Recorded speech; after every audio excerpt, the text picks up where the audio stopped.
All right, you guys, this your boy back at y'all with another one, man. Let's get down to business. So, I'm gonna have two raw, and I'm gonna have James come up in here whenever they get ready. But they got the invite for this particular topic, and we're talking about what is the measure of greatness in NBA, right?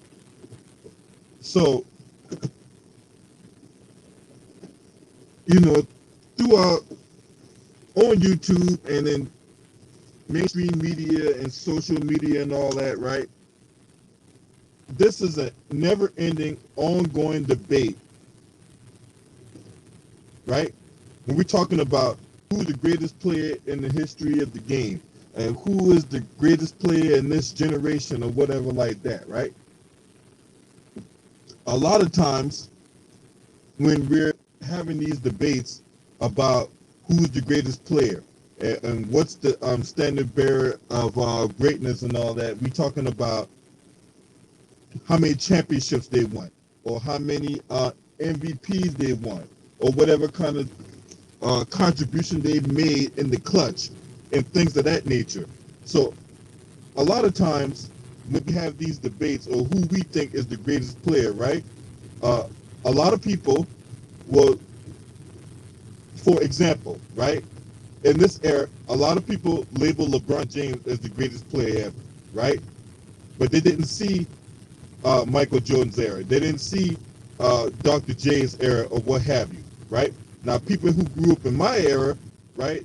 A lot of people would, you know, people that's in their 40s and all that, they'll say that Michael Jordan is the greatest player ever, right?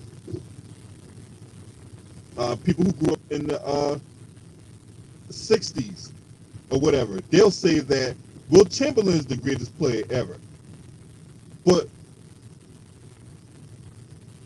the people that make these proclamations of who is the greatest player ever and all that, they use eye tests, they use stats. Some people even use advanced stats. Now that advanced stats have become part of the lexicon, right? So can we really use one or two things to quantify a player as the greatest player ever, right? Now everybody has their criteria of what makes the greatest player ever, right? So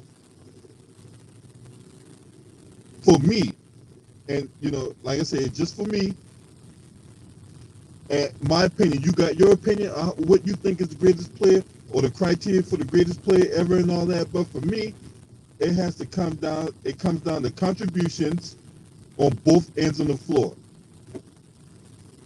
And I'm talking about offensive and defensive contributions on the end of the floor. Because can you really give an accolade to a person who might be an offensive juggernaut but defensive liability? No. Or can you give someone who may not have a good offensive output and their offensive game is suspect, but their defensive stalwart or whatever? No. So for me, when you talk about the greatest player and all that, that has to come from both sides of the ball. Whether and they don't have to be number one in every category because that's damn near impossible.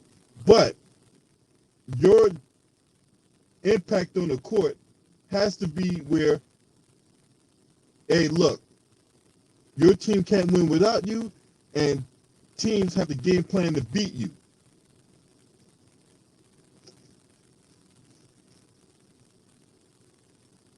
Right? Now, the one thing I haven't talked about in this particular instance is the rules changes, because we have to take that into account as well, right? Rules changes have, in my opinion, and this is only my opinion, you got your opinion, whatever like that, right? But I think rules changes have benefited a lot of these players that's in today's game.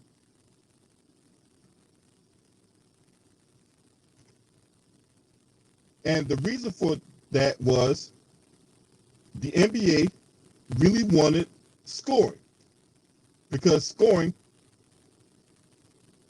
is what was going to put people in the seats. People did not want to see a 75-66 game. But if they had a game where the final score was like 124 to 121, then the NBA execs believed that was more entertaining basketball.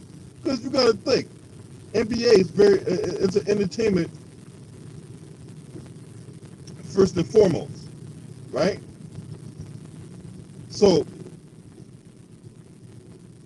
that's why I'm stand. That's why I stand on that, right? Salute to Mark Wunderlich, the Utah Jazz fan, East Oakland 90 Mac, Monterey Moore, Scrub Zero. that's the man right there, man. Salute to everybody in the building. Appreciate y'all for being up in here, right? Now, as I was doing my research on the internet, right? What's up, Jelly Bean 4280? Salute to you, bro. As I was doing my research on the internet, I came across an interesting piece, right?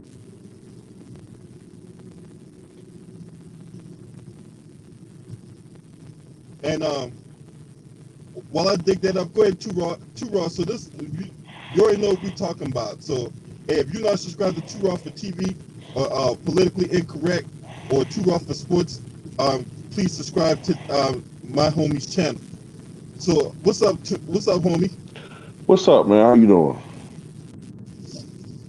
I'm chilling, man. You know what I'm saying? I'm trying to, I got a lot going on, man. But I'm trying to keep a positive mental attitude and keeping the fight. You know what I'm saying? Right, yeah. I understand that. But what you got on this particular topic? Here, we talking about the what is the um what is the measuring stick for greatness or whatever? Hmm.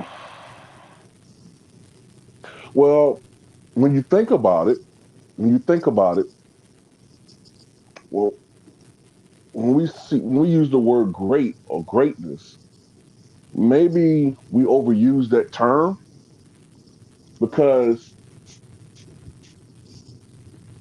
when I think of like the great players, I think of like the Kareem Abdul-Jabbars, the Jordans, Kobe, of course, LeBron, even though he has his detractors.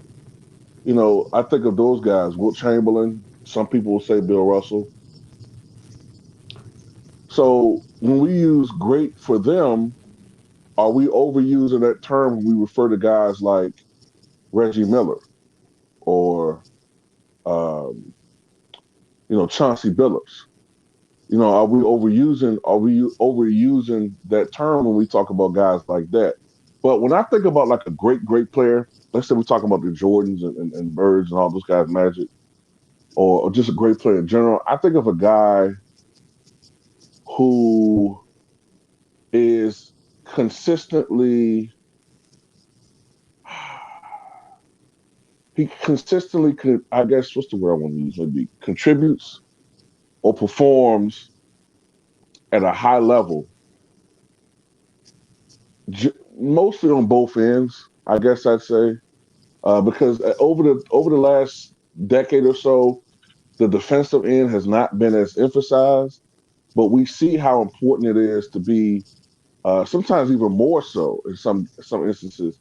It's important to be demonstrative and impactful on the defensive end, especially in the playoffs when the game slows down.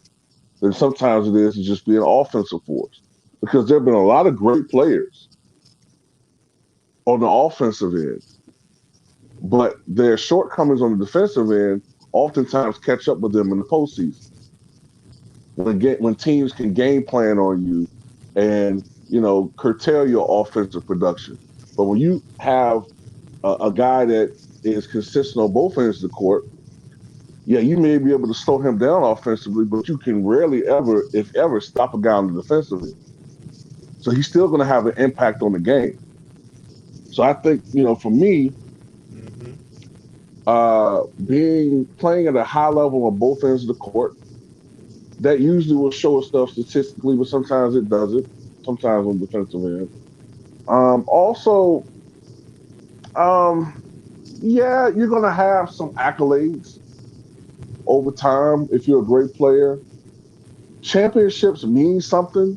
They do mean a lot, but I think they're overemphasized when it comes to how great a player is sometimes, because sometimes a player could just, you know, a player could just be in an unfortunate circumstance where he's playing for an organization that doesn't give a damn about actually improving, but just being content with a profit, with just being content with, the team that they have.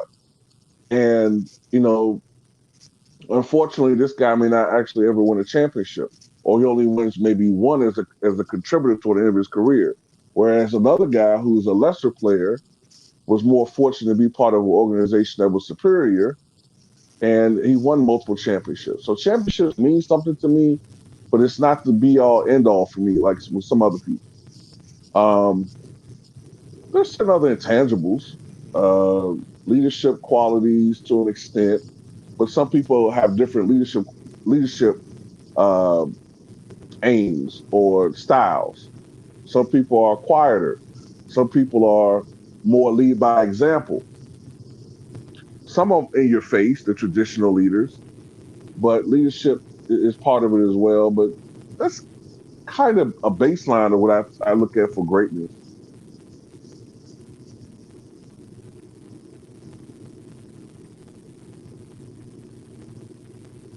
Yeah, I'm right there with you.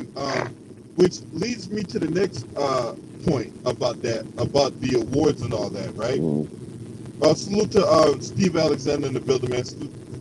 Good to see you, man. Um, so I know when I was growing up, the NBA MVP award meant something, yeah.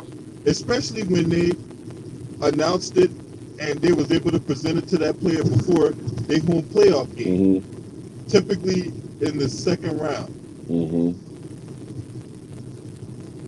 whether they be game one or game three, depending on the seeding and all that, right? Right. But to me, the NBA MVP now, and the reason I believe the NBA, I don't put as much emphasis or as much stock in the MVP award nowadays, because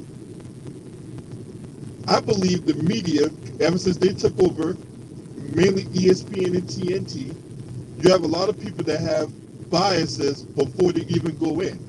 Now, when you vote for someone or something, Yeah. you're supposed to have a clear mind. It's supposed to be, it's not supposed to be no preconceived notion or some hidden agenda or some kind of like bias towards or against the player. But a lot of times, that's that's exactly what you find, because we can go down the examples of how many times a player won an award that shouldn't have deserved that award. When you talk about Steve Nash won the award the year Kobe Bryant, we believe should have won it, or or the year Russell Westbrook won it. When what's your take on that? Um, some people will even argue, even though I think it's okay that he won it, but some people will even argue Derrick Rose shouldn't have won it the year he won it. Um, Thought maybe somebody like LeBron or somebody else should have won it. But yeah, I agree. Up until about 1980-ish, the MVP was determined by a vote amongst, I believe it was players and coaches, or just players. I forgot exactly which one it was. And that to me was a better angle. I thought it was better because when you look at how they used to vote for MVP, it was usually the best player or the most impactful player uh, in each season. And when you go before 1980, the only multiple winners of that award were the top three or four players in history at that point: Chamberlain, Russell, uh, Pettit, and Abdul-Jabbar. Those are the top 4 or 5 greatest players at that time. So it was more accurate, in my opinion. It was the best player. Now it started gradually evolving more into a popularity contest. Um, And I think after the Jordan era, when you didn't have such a clear number one player and it started becoming more hype driven, I think that's when it started becoming even more of a popularity contest. And now, like you said, we have guys today who come right into the media and with a preferred bias. We know these guys, and they already have their pre-written narrative slash agenda for who they think the MVP is going to be. We already know. We already know LB who Nick Wright has pegged for the MVP before the season even started, before a whistle is blown, before preseason practice. We already know who Nick Wright has penciled in as his preferred MVP. That's the problem right there. That's the problem. Right. We got to look at Yeah, I already know who 2K and who is Sam had. Bro, I already know who 2K right, and right. Sam had marked off as MVP. Hello, Paige Coleman. Salute to you. Appreciate you for being up in here. Yeah, we all know the look, and the problem with a guy like Nick, right? The problem with him is he'll cut and skew and lie by omission on information to prop up or to justify LeBron being an MVP. And see, that's what I don't like. Look, Mhm. if it's one thing you like LeBron James your MVP, okay, I don't have a problem with that. The problem I do have is when you go on the meet, when you go on national TV, everything, and blatantly lie, or you blatantly, or you mislead people with statistics and all that. Yeah, Same thing Max yeah, Kellerman did. Look, Max Kellerman was a notorious Kobe Bryant hater. yeah, yeah, big time. Max Kellerman was notorious Kobe Bryant hater. I remember back in 2011. Yeah, back in 2011, right? So Max Kellerman framed this thing in a way to make you believe that Kobe Bryant missed all these games, right? So this is what he said. You know, well, Kobe Bryant played in 58 games in 2011. Yeah, you know why he played in 58 games in 2011? Because there was only 66 because of the strike. See, that what he conveniently Yeah, leaves out. But if you didn't do your due diligence, you would you would be made to believe that Kobe Bryant missed all this time due to injury, right, and that's what I right. don't like. When the reality is, Kobe was a guy who was notorious, along with Allen Iverson, for playing through injuries. Kobe played through so many injuries that most guys would have sat down with. So that's such a an insult to his legacy to sit there and say, "Oh, he's just missing all these games."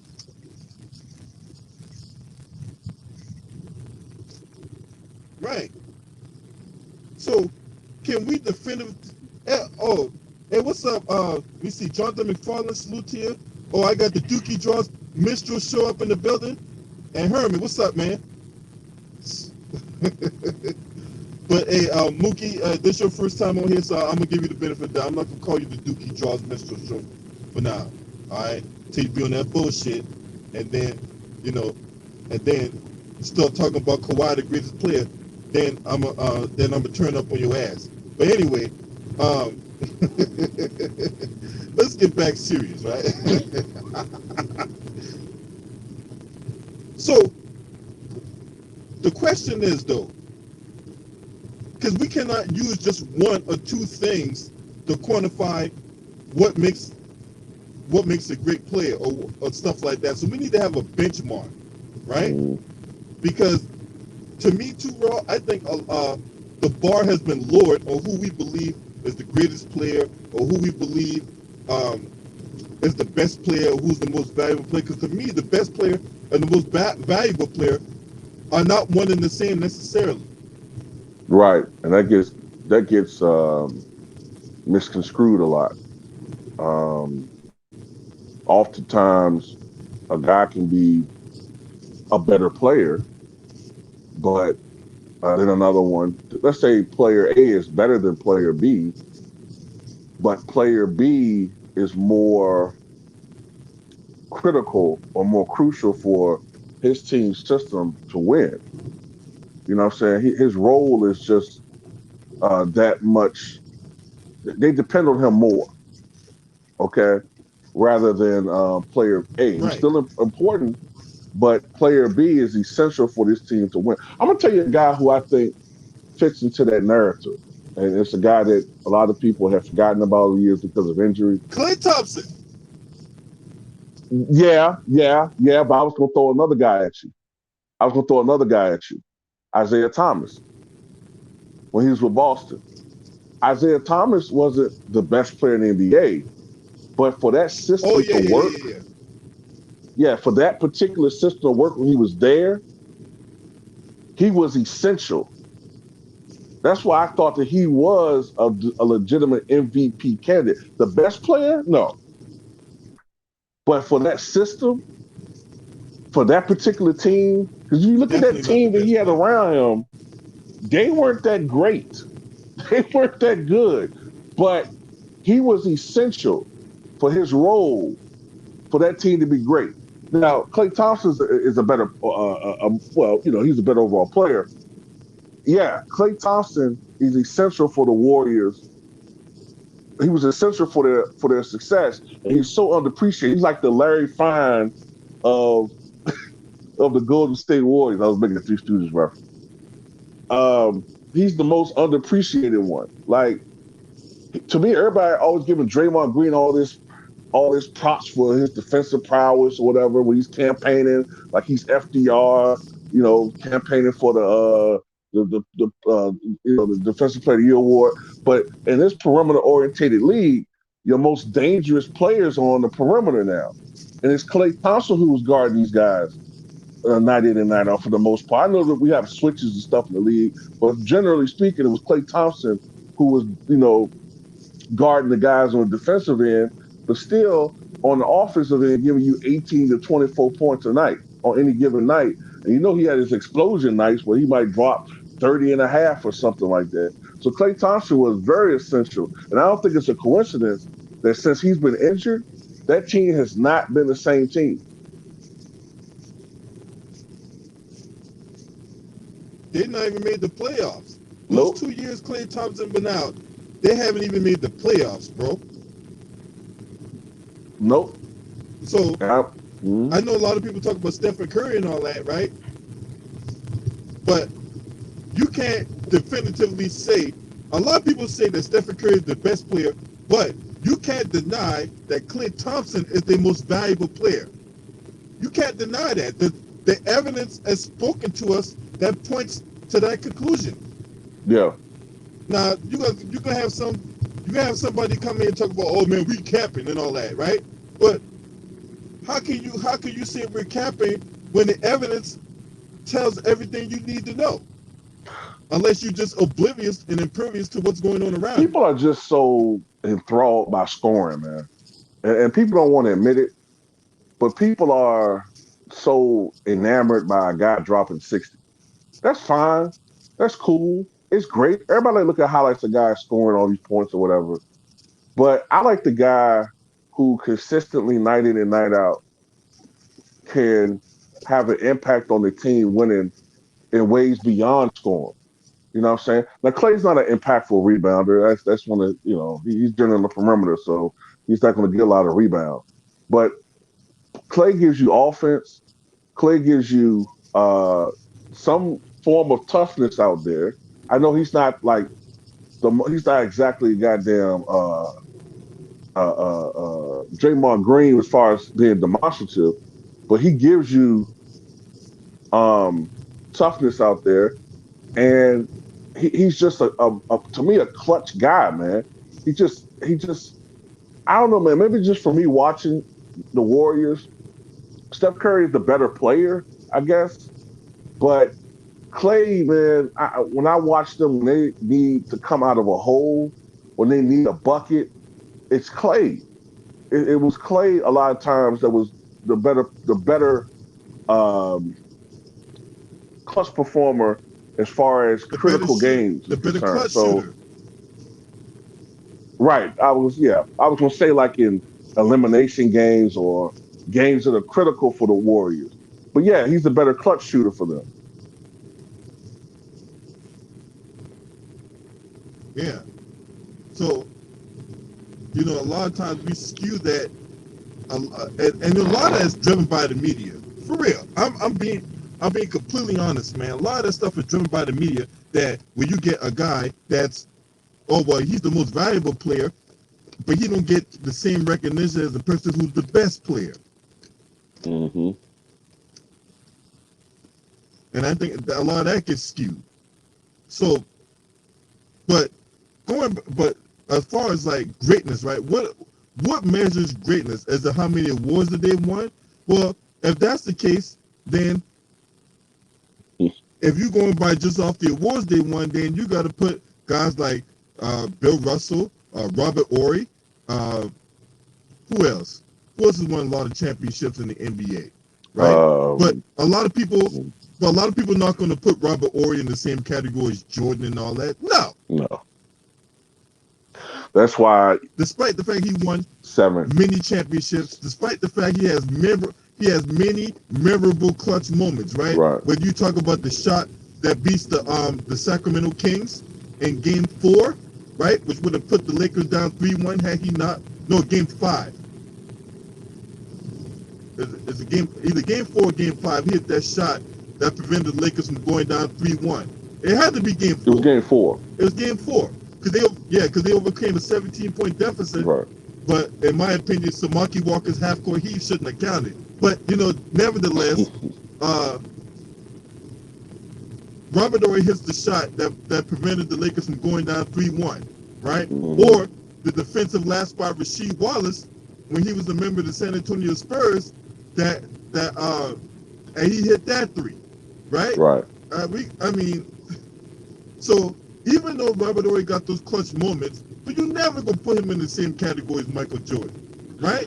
Right, because Ory is a great clutch performer, but you know, I think we tend to remember those moments, which is normal. We tend to remember those great moments, but I remember watching Robert Ory during the regular season a lot of times, and he won't doing shit. I'm not knocking him, but if you're gonna say he's a Hall of Famer, I remember a lot of games Robert Ory would go 1 for 7, 6 points in the regular season, 3 for 5, 8 points, and you know he's not an overall impactful guy. As a matter of fact, a lot of times like Robert Ory just like, man, I'm just waiting for the postseason. You know, that's how Robert Ory was sometimes. Now, as far as him being a great player, no. He was a good player, and if there was a role player Hall of Fame, he should be number 1 in inductee. You know, if there was a role player Hall of Fame. And like you said, championships is an overstated metric for greatness. And this is where people are getting it twisted. Because if you just look at championships, well, you know, maybe Will Perdue should be in the Hall of Fame. He got 4 championships, 3 with the Bulls and 1 with the Spurs. Maybe Steve Curry should be in the Hall of Fame then. This is the ridiculous lowering of the bar that is starting to happen when it comes to championships. So they would find role players at one point, but that's it. Steve Curry wasn't even good enough to start in the NBA, let alone be a star. And it used to make me cringe, LB, when I used to look at the NBA roundtable, right, on NBA TV, and they say 5-time NBA champion, you know, Steve Kerr. I'm like, okay, yeah, technically he is, but bro, it's kind of easy to win championships when you play with Michael Jordan and Scottie Pippen and Dennis Rodman and goddamn Tim Duncan and David Robinson. Okay, like, yeah, they always will command double teams and you just hit a 3 from the weak side. So, no, championships ain't the be-all, end-all. You know, another thing that has came into, like I said before, in the lexicon of what quantifies the player's greatness has been the overuse and the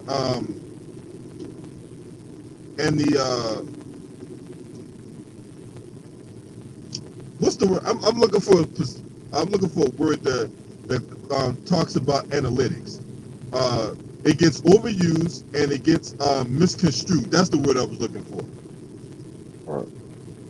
I believe analytics has played a big role in skewing statistics and really diluting the whole process of how we quantify a player's greatness and all that. Yeah. Case in Because point, go ahead. I think you know where I'm about to go at with this, right? Mm-hmm. You remember when Daryl Morey came out and talked about how James Harden was the greatest scorer in the history of the NBA. Yeah. I remember that. Now, Bullshit, but yeah. you and I both know that can't be further from the truth. Yeah. Where is his why does But his greatness go ahead. Go ahead. no. I was handing you the baton on that one. Oh, okay. Well, first of all, the first thing that comes to my mind about that is why does this greatness doesn't translate to the postseason?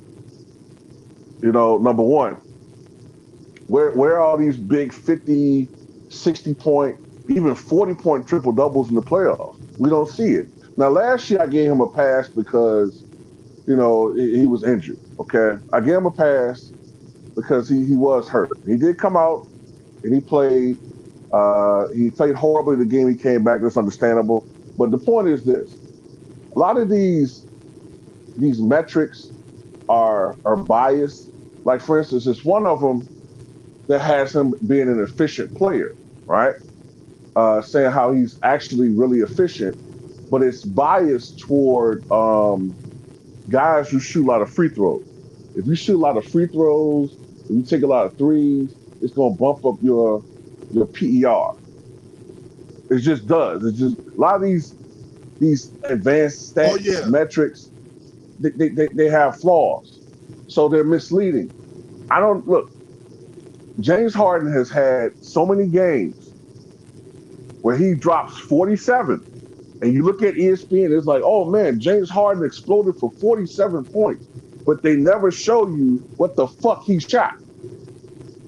This motherfucker will have taken right. 25 free throws, right, to get half his fucking points.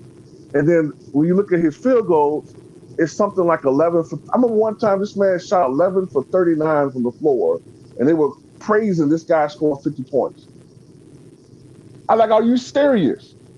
That's not a game that you The game praise. against the Knicks. Right, The you game missed. against the Knicks. Go ahead, go ahead. Matter of fact, the game against the Knicks, he scored 61. And if you look at the box score, he took like 25 free throw attempts, right? Mm-hmm. And it took him like, and if you took away the 25 free throw attempts, he really only scored like 36 points on 31 shots. Right. And I remember that game That's that he not scored. efficient. No, it's not. I remember the game he scored 61. I remember before the game was played, I did a video saying, I guarantee you James Harden goes for a career high tonight because the Knicks were atrocious that year. They were horrible. I think they won like 15 games that year. And that's another thing that he does. And I'm not trying to pile up on James Harden in particular. Yes, I am. Because James Harden is very selective in who he wants to go after. He's very selective when he was with Houston as to who he tried to inundate with his scoring prowess. You know what I'm saying? At least with Kobe and Mike and Kareem, these guys would score aggressively and can score against anybody on any particular night. Where James Harden, the harder the opponent is, the more he's usually stopped. Or if you're playing against the lowly Knicks at the time or the lowly Hawks at the time or the Pelicans, oh, he could drop 50. But when he's going up against the better talented teams, all of a sudden now, he's having problems, which is why I would predict that if he was playing with Houston now, he probably wouldn't have as many 50-point games because the talent disparity is not as it's a little bit more parity now. And it's funny also that he hasn't scored 50 points in almost 2 years. I wonder why that is. Because other teams have gotten better.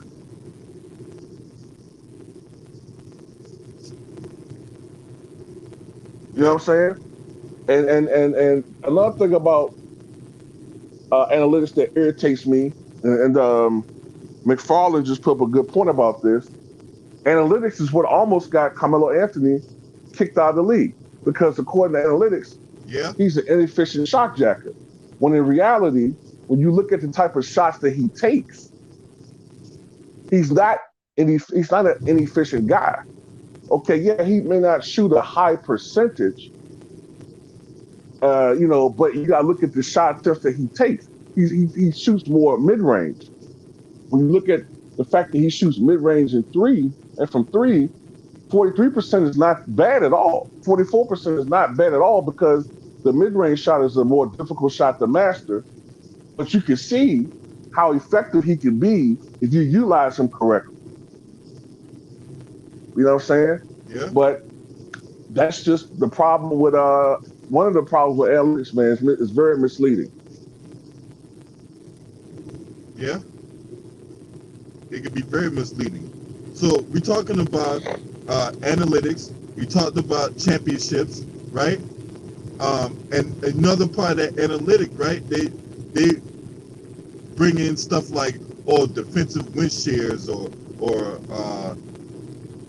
which each each piece of analytics has its flaws, right? The creator of the PER was a guy by the name of John Hollinger, right? Now John Hollinger, he's been around circles. He's worked for ESPN. He's been a consultant. He's been in the Memphis Grizzlies organization and all that. He works for the Athletic. So he himself would tell you that a lot of these advanced stats has its flaws, right? Because there's a lot of things that's not being accounted for, right? Now, for one, to me personally, I think pace has been one thing that has not been accounted for when we're talking about when they talk about these advanced stats. Because to me, more pace means more opportunities to score the ball, more opportunities to grab a rebound, more opportunities to get an assist. Yeah. The higher the pace is, right? But if you play, but back in the day where before the shot clock era, nobody's running up and down the court like that. And even after they first implemented the shot clock, teams were still playing at a slow pace.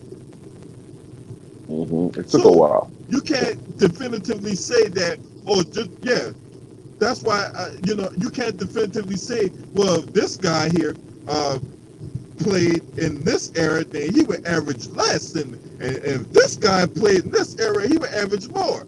You can't definitively say that because for all the information reason I explained, plus the skill set, plus the coaching aspect, there's a lot of variables that comes into play here that you can't definitively say what the outcome would be if this person played in that era and this person played in this era.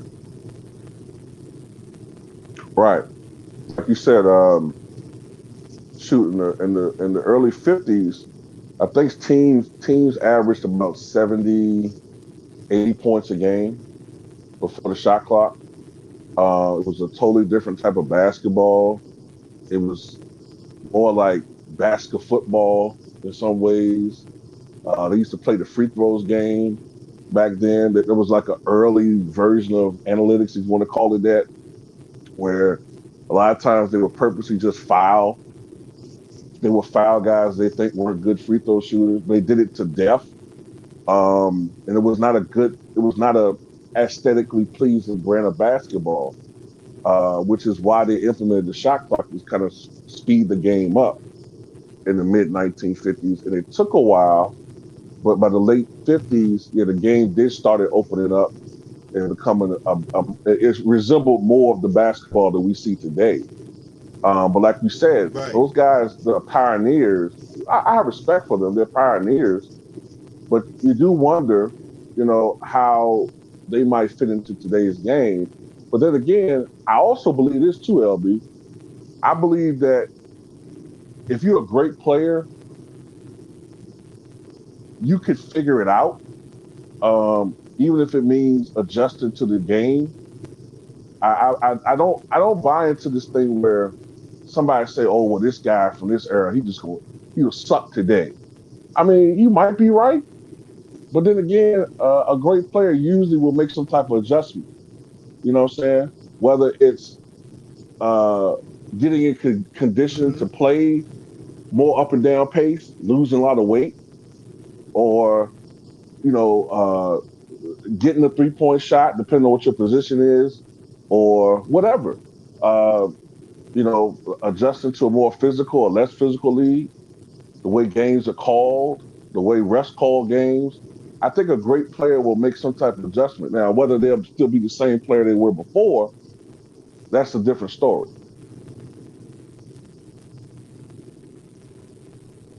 Right. Shout out to Yeah. Showtime in the building, man. What's up, man? Salute to you, bro. Brandon Ethero, what's going on, man? Appreciate you for being up in here. Right?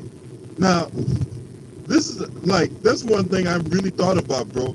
Because look, a lot of times when we looking at these players that's in the Basketball Hall of Fame, and we're thinking about, well, why is this person in there, right? Especially when they got in first ballot, right? I will always have a problem. Look, I like Trace McGrady, Mm-hmm. but I will always have a problem with him being in the Hall of Fame on the first ballot when he ain't won no awards. He's not won the championship. For crying out loud, couldn't get me out the first round. But Yeah. he is and his career compared to legends and all that just really don't measure up. Yeah, you can say he scored a lot of points, and yeah, you can say he had an impact on the game and all that. But look, I say all the time, you make your money in the regular season, but you make your legacy in the postseason. And his legacy is not nowhere near those of legend, those of who we like to call a legend and whatever, right? Mm-hmm. Nowhere Mm-hmm. close. Yeah. I have a problem with. You might have heard me say this name a couple of times in the recent years, and I will keep doing videos until he gets inducted to the Hall of Fame. I have a problem with a guy like Tracy McGrady, and I know Bloodprint, if he's listening to this, is going to get mad at me, but I'm sorry. Because he's a big Tracy McGrady fan, but I'm sorry. I have a problem with Tracy McGrady getting in first ballot, but then you have a guy like Lou Hudson who's still not in the Hall of Fame. I got a problem with that. Mm-hmm. Why he's not in the Hall of Fame, I don't know. At his best, he was always scoring 25, 27 points a game. He did not have the pleasure of playing on great teams a lot of times, but he was a guy that was constantly, being a very productive player in a highly competitive era. And he did have some teams that at least they got out of the first goddamn round. You know what I'm saying? And one year, he unfortunately had to serve in the army during Vietnam. He missed the last 35 games of the season, and had he not missed those games, they probably would have beaten the Boston Celtics and might have won a championship that year. That's one of those videos I need to do as a woulda, coulda possible situation. But anyway, I have a problem with some guys, like you say. It's a pop. I think it's the thing with McGrady. I will say this about him: he was sort of a precursor to a Kevin Durant, whereas we had at that time saw a guy 6'8" with his type of wingspan, which I think was close to 7 feet or something, be able to do what he could with the basketball. And so for a couple of years, uh, you know, 2002 to maybe 2008 or something, McGrady was a great individual scorer, great player. But like you're saying, he didn't have that postseason success. I mean, he didn't even get out the first round. Like you can forgive a guy for not winning a championship. But if you're so great, and look, you can't use the Orlando metric, the Orlando Magic team as an excuse because he played with Liao Ming. That should have been a team sufficient to get out of the first round, but they never got out of the first round. So that has to go Mm-hmm. against Tracy McGrady. I want to give a shout out to the one LVZ or You know what I'm LVZ saying? NBA talk. Yeah, because LVZ talked about this Saturday, right when we was going in on that on that ass clown Mark Lamar Hill. But when we were talking basketball, the one thing he talked about was the marketability about Jordan being the greatest marketer. And another thing Mm-hmm. too that rarely gets talked about, right? But see, LBZ is a basketball aficionado, so of course, stuff like that will overlook him. But a lot of people, a lot of casuals out there, they overlook the fact that the marketing is way better than now than it was back then. Back in this, when there was TV and all that, right? You didn't have these athletes advertising Gatorade and Nike and Converse and all that. Now, it's one of those things where the more you see a person, the more you see a person, the more you are, likened to like them, especially if they have a case in point, right? Steph Curry, right? Before all this stuff that's going on right now in this family and all that, and we're not going to get into that in this video, right? But before all that stuff went down, they was being marketed, Dale and Sonya was being marketed as as the family of the NBA, right? Every time Steph Curry's at a game, especially in the playoff. Matter of fact, there was a game where they played the Pelicans. He hit that shot that set the game to overtime from the baseline, and immediately you just went to the reaction of Dale and Sonya and his family, right? So the marketing, right? Back in the day, that's the more recent example I've just brought up. Of course, there's countless others, right? But the most glaring one for me was when back in the day when Jordan played for the Bulls, right? And you had Jordan, I want to be like Mike. He was in Gatorade. He was in Hanes. He was in Nike. Matter of fact, they had a shoe named after him. I remember it was during the 1997 playoffs, right?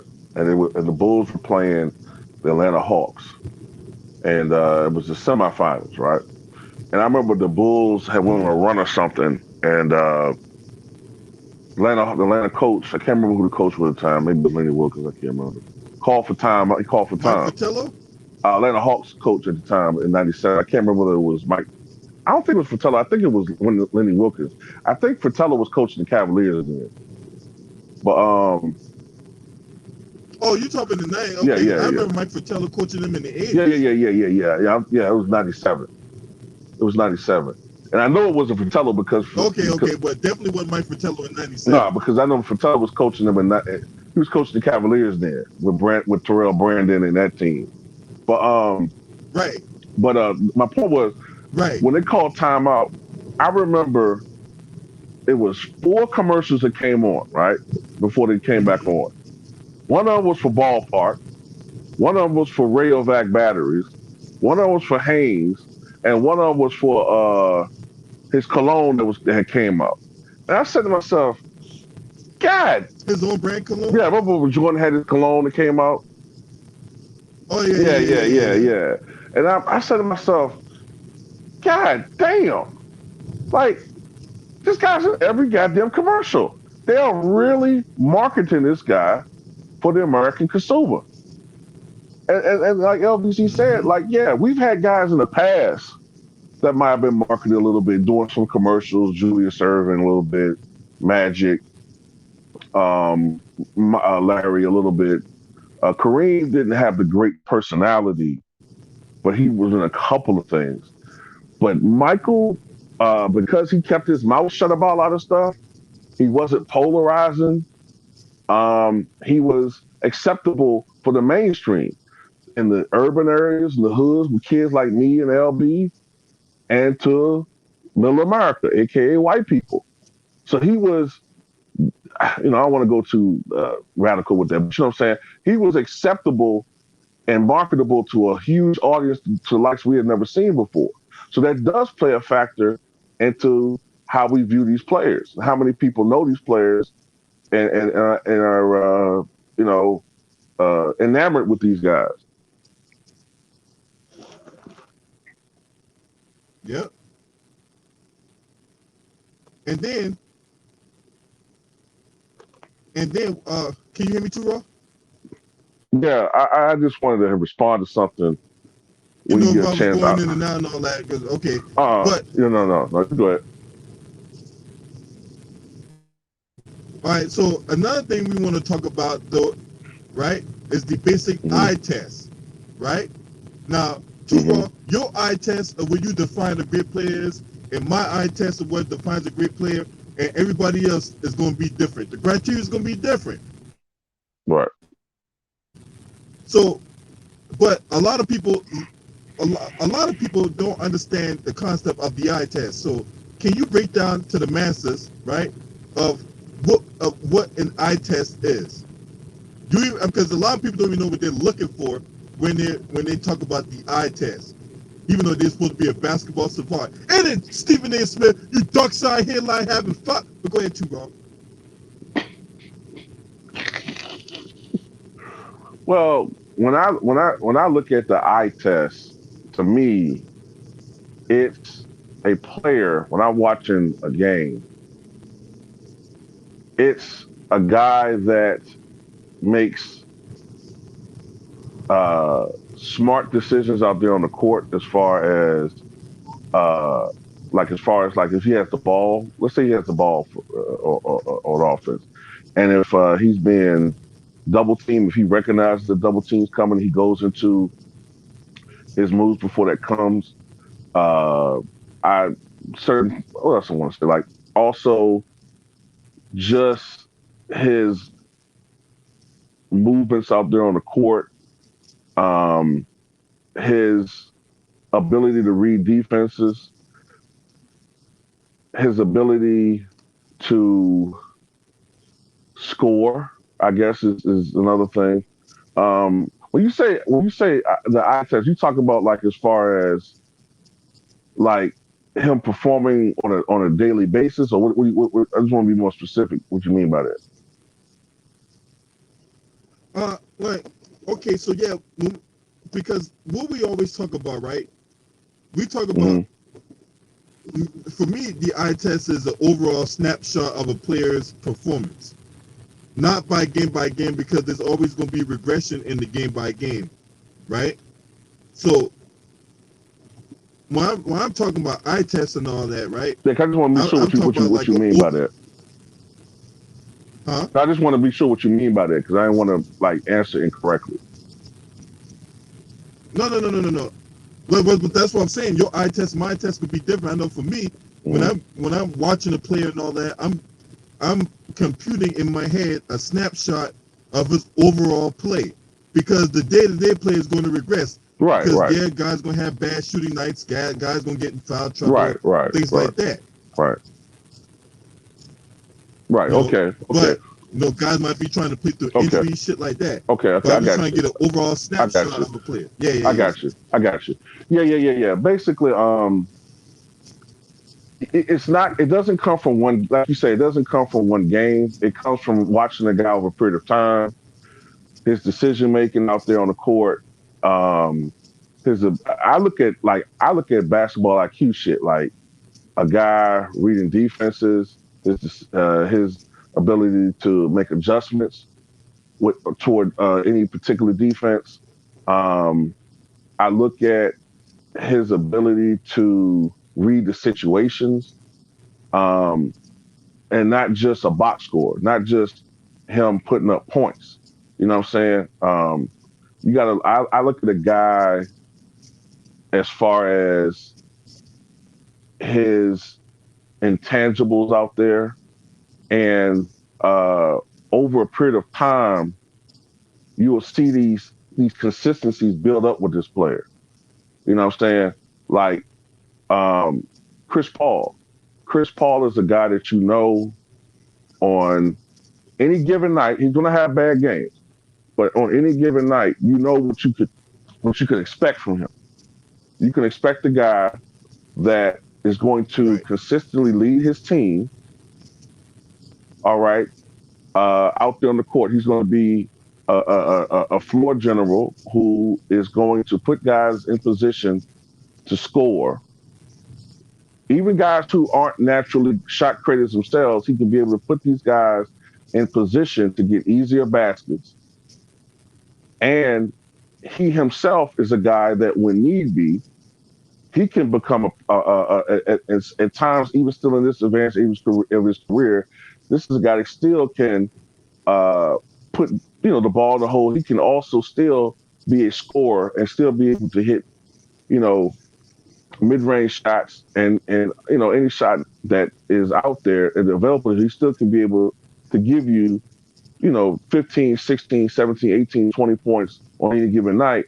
And he's also, not only is he a great passer, but he's a guy that is going to be able to take care of the basketball. And, what I'm saying, that's with Chris Paul. With other guys, I know from watching them over time that they're going to be able to do a lot for you. Like Giannis Antetokounmpo, this is a guy that he may not be a great outside shooter, but he's working on that. But I know that Giannis is a guy that if you give it to him, if they're playing him correctly, they give him the ball in the post, 80% of the goddamn time he's going to score. He's going to give you 25 to 30 points a night. This is a guy that's going to give you 10 to 15 rebounds a night. He's an improved passer out of the post. His decision making with the basketball has improved tremendously. And he's also a guy that has great recruitment powers. He's going to play when he's hurt. He's going to always play.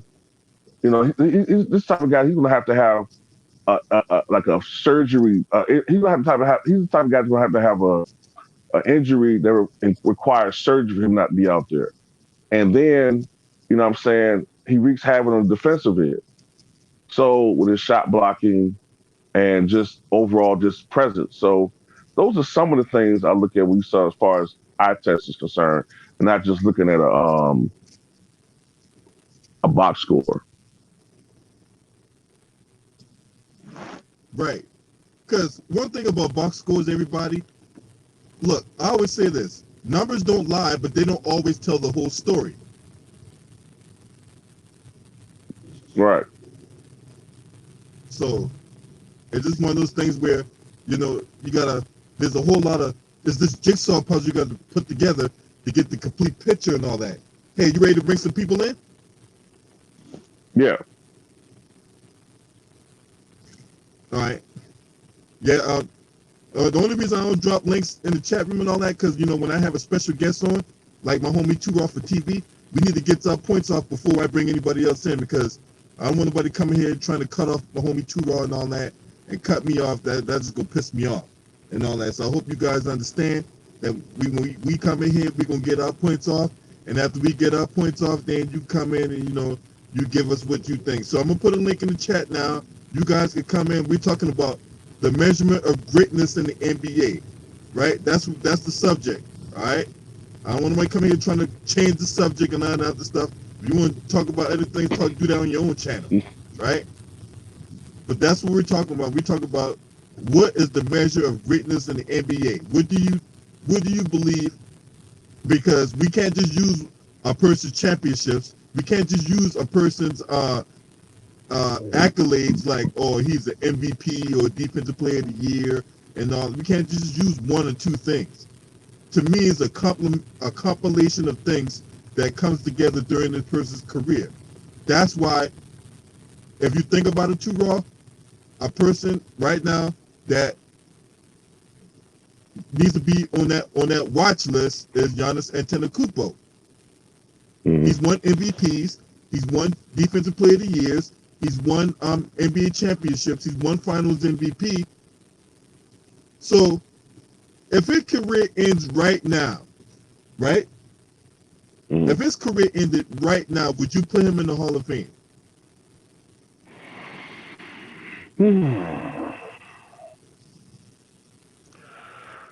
Probably. Yeah. I think you have to, because even though the brevity of his career would hurt him, it wouldn't be because he just all of a sudden sucked.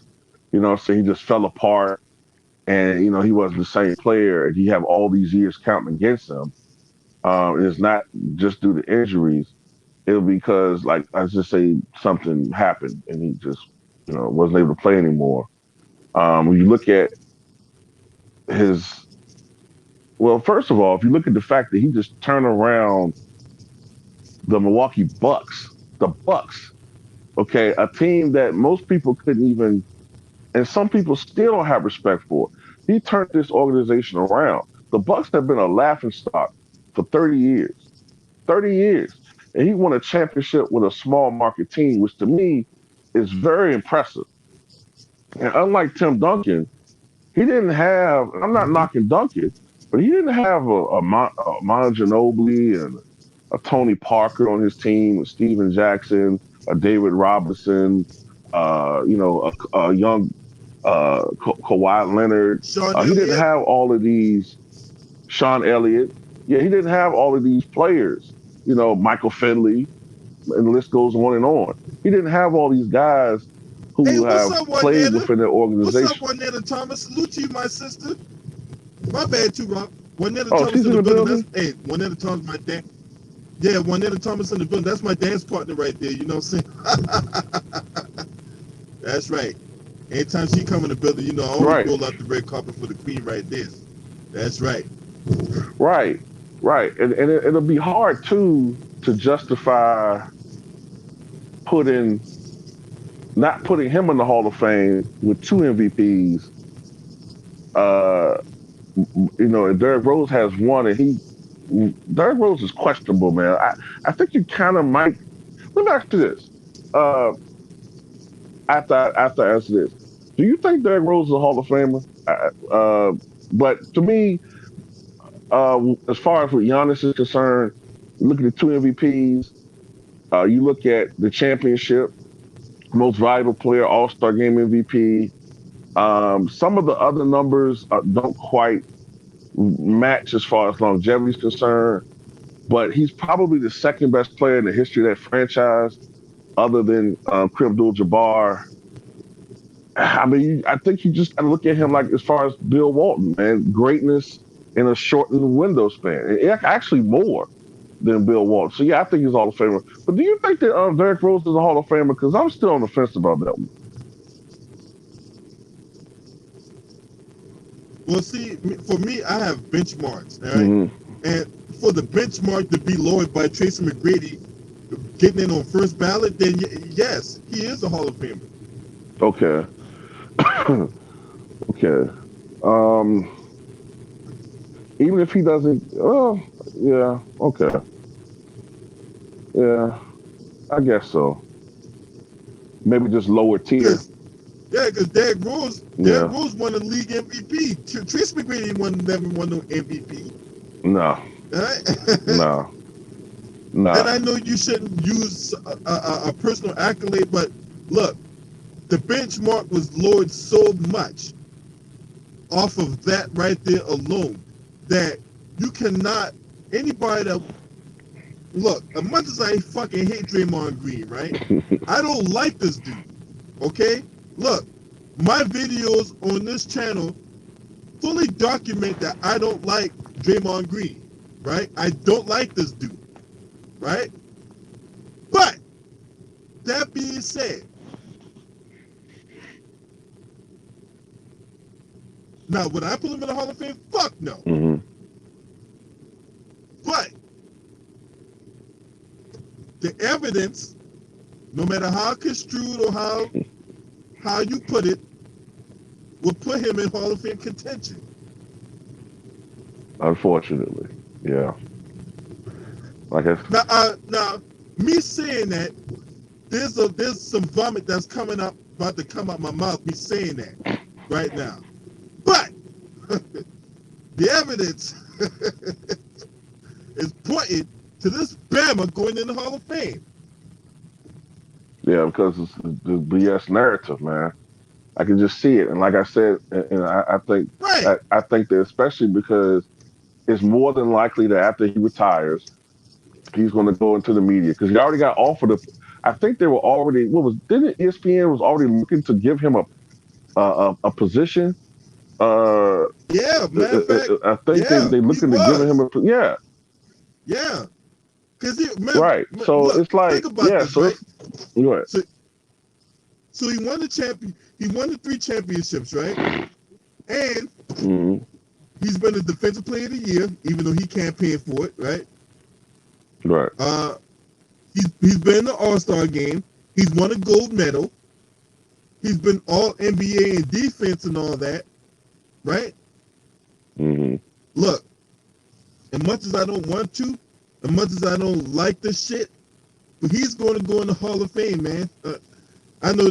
Hey, Chicken could probably blow a head gasket off that shit, and rightfully so.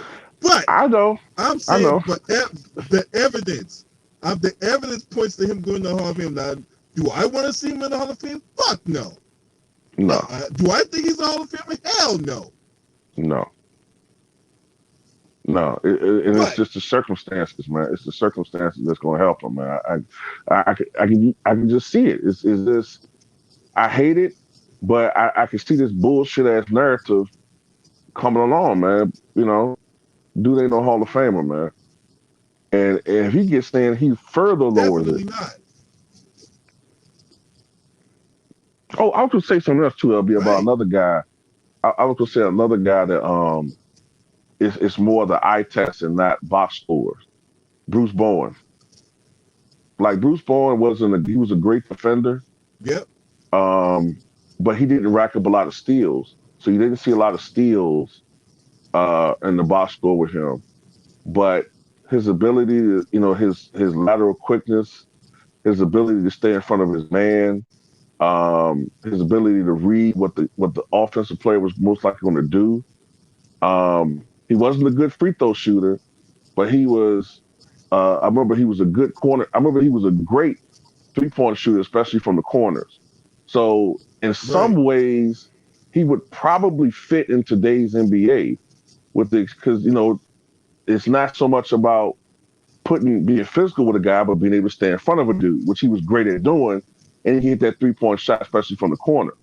So that's another guy that if you look at the eye test, you're like, damn, okay, this guy's valuable. But if you look at the box score, you only see 2 for 5, 0 for 3 from the foul line. It's a bum. But if you watch the games on a consistent basis, you'll see that he has value.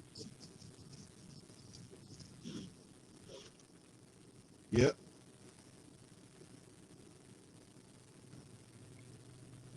Which leads to the next one, right? Mm-hmm. Um, we talk about competitive greatness, right? So this is another element that, to me, should be a factor in determining what is a benchmark for a great player, right? Whether it be Mm-hmm. so, a lot of people may not know what competitive greatness is. So can you further expand to the masses of what we're talking about when it comes to competitive greatness, right? Because I think you alluded to a lot of this stuff already when it comes, whether it be hitting a shot in the clutch or making a defensive play that's not going to show up on the stat sheet, or what do we quantify when it comes to competitive greatness? Well, when I think of competitive greatness, I think of a guy, a player, and I guess a woman too. I can't even see saying a guy. I think of a player who, when the stakes are heightened, whether it's crucial moments down the stretch of a critical game, or whether they're going up against an opponent who is billed as a marquee opponent, or this is a marquee game, or they're going up against someone who is like a team or a player on that team that's like a measuring stick for greatness for them. A player who consistently rises to the occasion, whether it's uh, hitting a big shot down the stretch, getting a big steal, making critical free throws, making a critical pass down the stretch, uh, or a guy who imprints himself and his will on a game to make a statement. Uh, one guy that comes to mind who always did that to me is a guy like Kobe Bryant. Whenever his team needed him down the stretch, I'm not saying he didn't have games where he missed shots, but more often than not, when his team, the Lakers, needed him down the stretch, he could be shooting. And I've seen this, and you've seen this. Anybody that watched him in his prime know what I'm talking about. Kobe could be going 5 for 20 from the floor. He could be having a horrible game. and the Lakers are down by 4.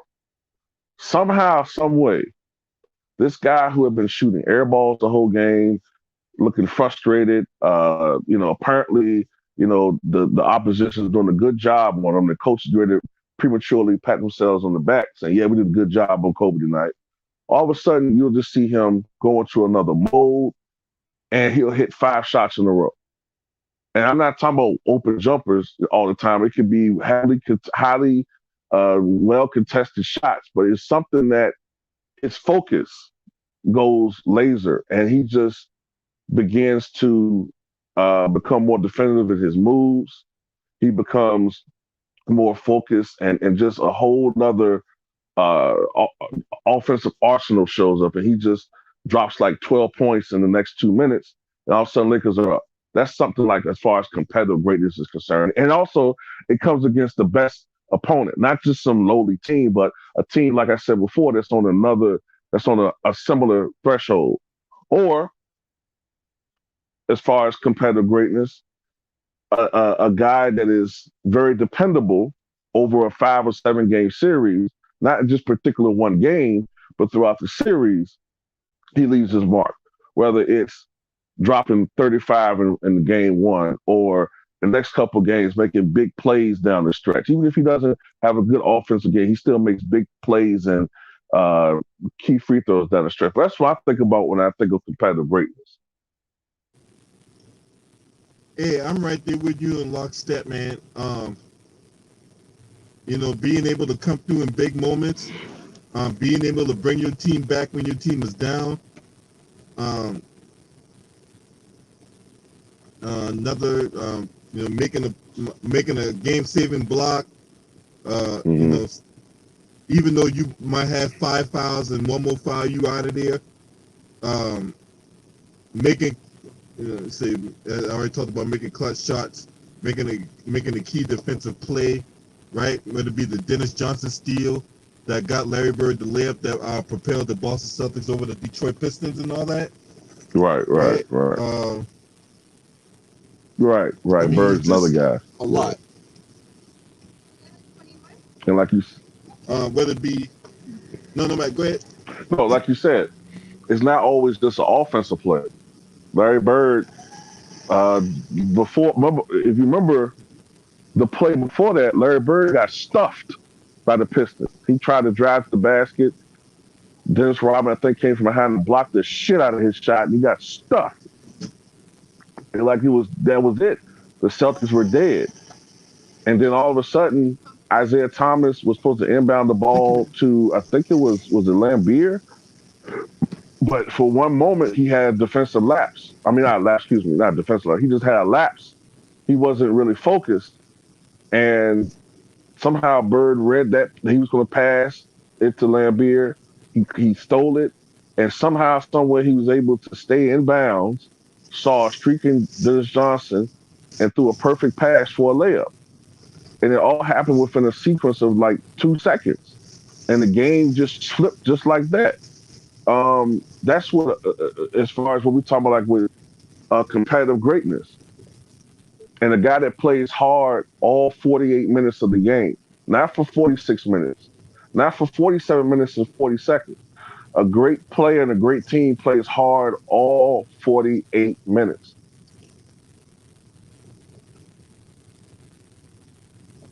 Mm-hmm. Yep.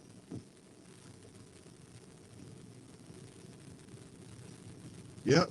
No, Dad. We talking strictly basketball, not football. Strictly basketball.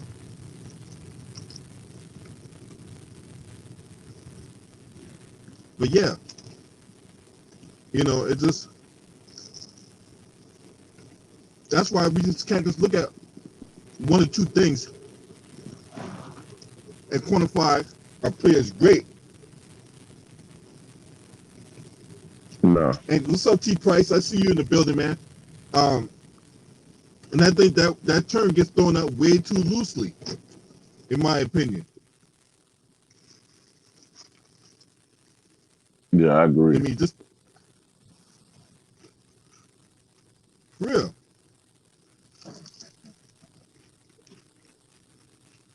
Like, especially when these players have had, you've had players that have had a history of not coming through in the clutch.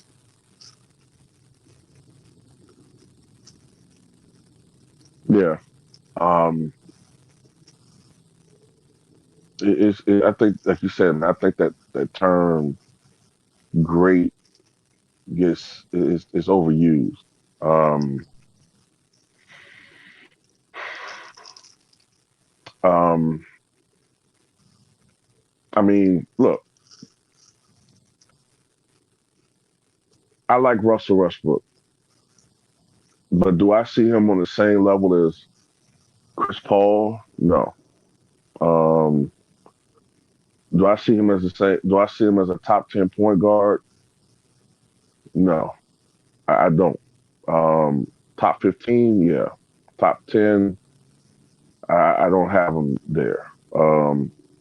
Maybe if he was a championship, you could make the argument he's borderline, but at the end of the day, I just think that sometimes numbers are overstated, and at the end of the day, there's other things you got to look at other than numbers. I think we're too much into numbers now.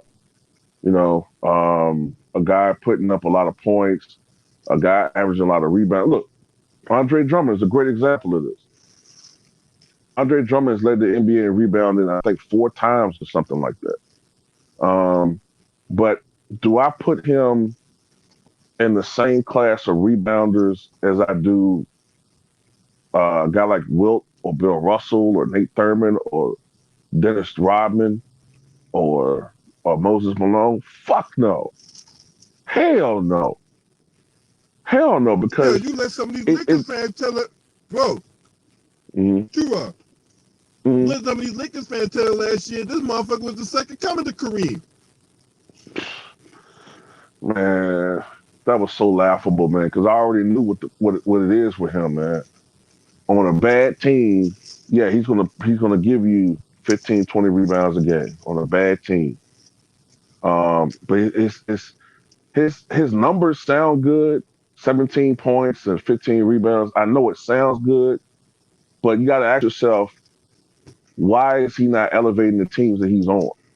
Why is it that before he go to Cleveland, they win 20 games, and when he gets there, they win 22 games, 23 games? Why is he not elevating them a little bit more? I understand he's not Kareem Abdul-Jabbar, but you would think a guy that's supposed to be averaging 17 or 15 give you at least eight, 9 more victories or 10 more victories or something. You know what I'm saying? So he's just not an impactful guy. And another thing about him too is he tends to wear down during the season. So his overall stats are misleading. Yeah, he might average 17 and 15, but beginning of the year he was averaging 19 and 19, and then toward the end he was averaging 13 and 9 and 10. So his numbers are a little misleading. But those other guys I mentioned, man, Yep. those were great rebounders. Like they would get you uh critical rebounds. They would dominate the boards in games when the team needed them. Especially those games, LB, when the team isn't getting it going offensively. Those are the guys that get you second chance and third chance points to offset those nights when you're shooting like shit from outside. You know what I'm saying? I mean, I just remember Yep. watching the Bulls, man. Dennis Yep. Rodman, man, he used to give the Bulls so many opportunities when Jordan and Pippen weren't hitting, you know, and they would win some close games against the Knicks and the Heat, the Sonics. I remember those games, man. So yeah, that's how numbers can be misleading. What you got on this? Was good, man. First of all, salute to LB. Shout out to the chat. Shout out to the panel. Um, like I said, it's some things that I'm agreeing, and then there's some things I'm kind of like worried about. For example, I agree with the fact that like what y'all talking about, like as in like the separation. There should be a separator between like, cause like you said, numbers will always perceive somebody that is great if you don't watch the game. That's why I feel like we gotta be more balanced, as in like looking at the numbers as well as looking at the game film. For example, like you said, with the to me, there haven't been a really a player that been they probably like a handful of players that started from being drafted and still excelling as in like they skill level, they still going up skill wise.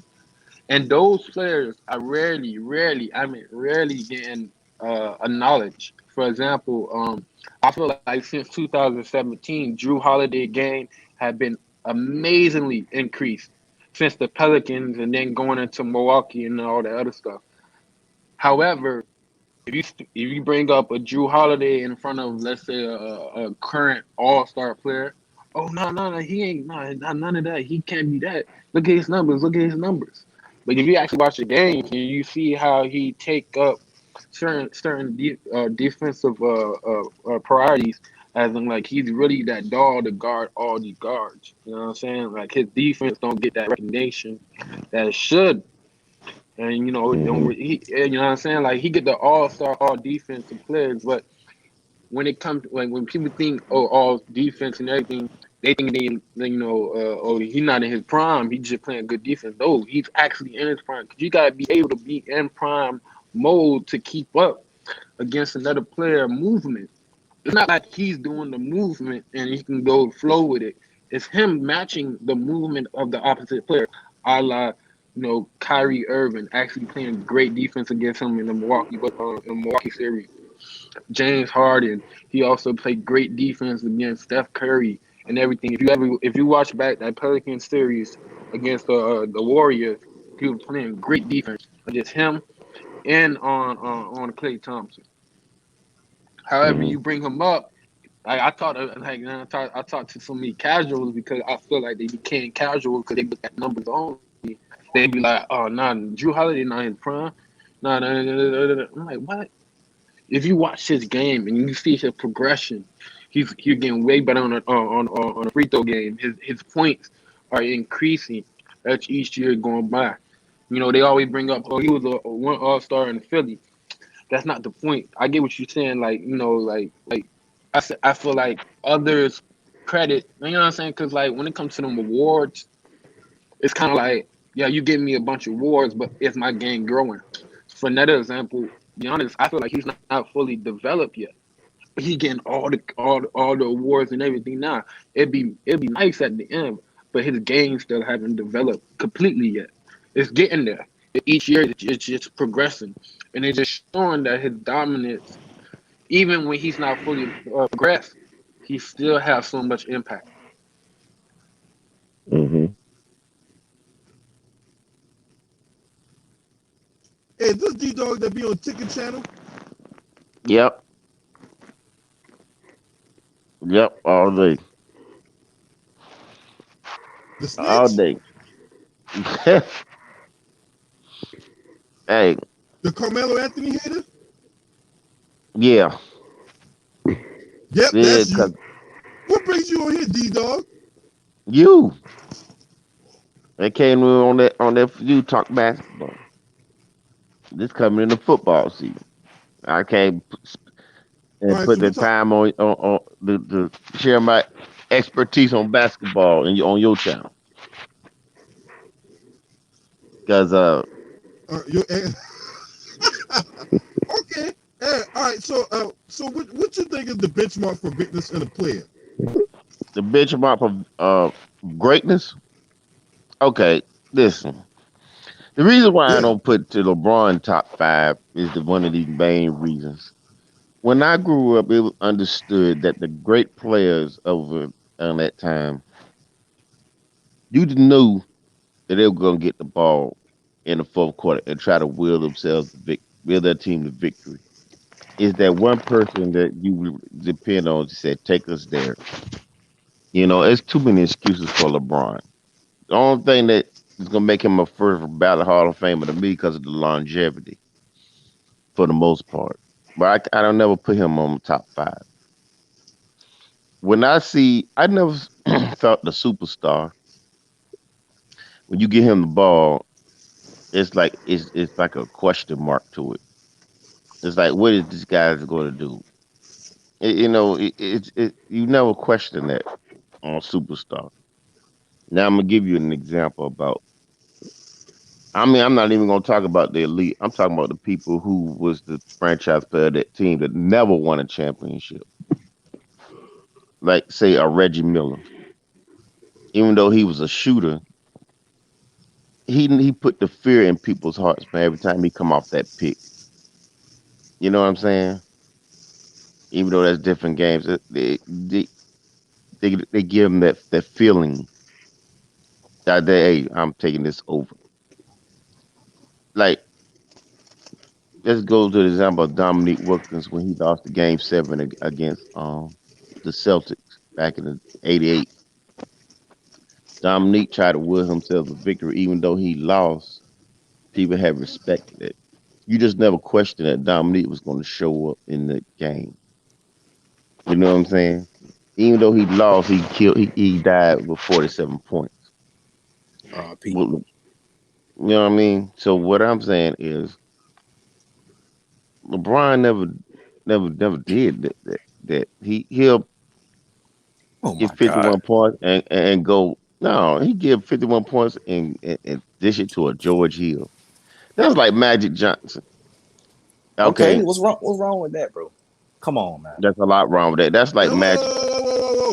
If you hold on. watch that play, Don't come in here if cutting you people watch off. play, Hey, hold on, bro. Hey, all right, hey, my fault. Go ahead. hey. Go ahead. Go ahead. Let him finish his No, no, no. point. I You come want in to and give make him a your point, question. but don't be coming in cutting people off. But you know, Nah, LB, nah. Go ahead. Go I know ahead. what Go he's ahead. gonna Go ahead. say. You right. I know what he's I'm gonna in the wrong. say. Go ahead.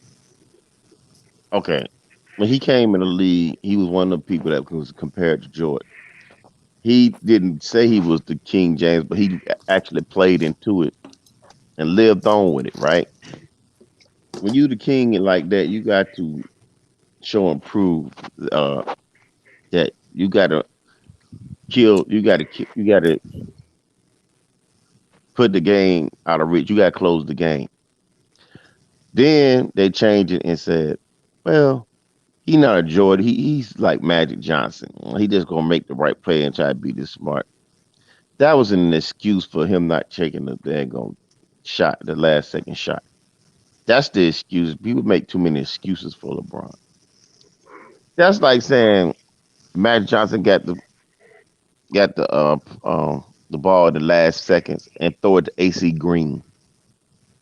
Come on, get the hell out of here, man.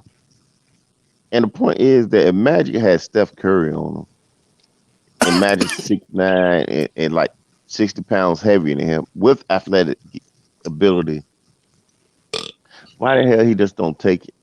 Because it's not like he had Dennis Rodman, Stacey Augman, uh, Patrick Beverly, even like Giannis on him.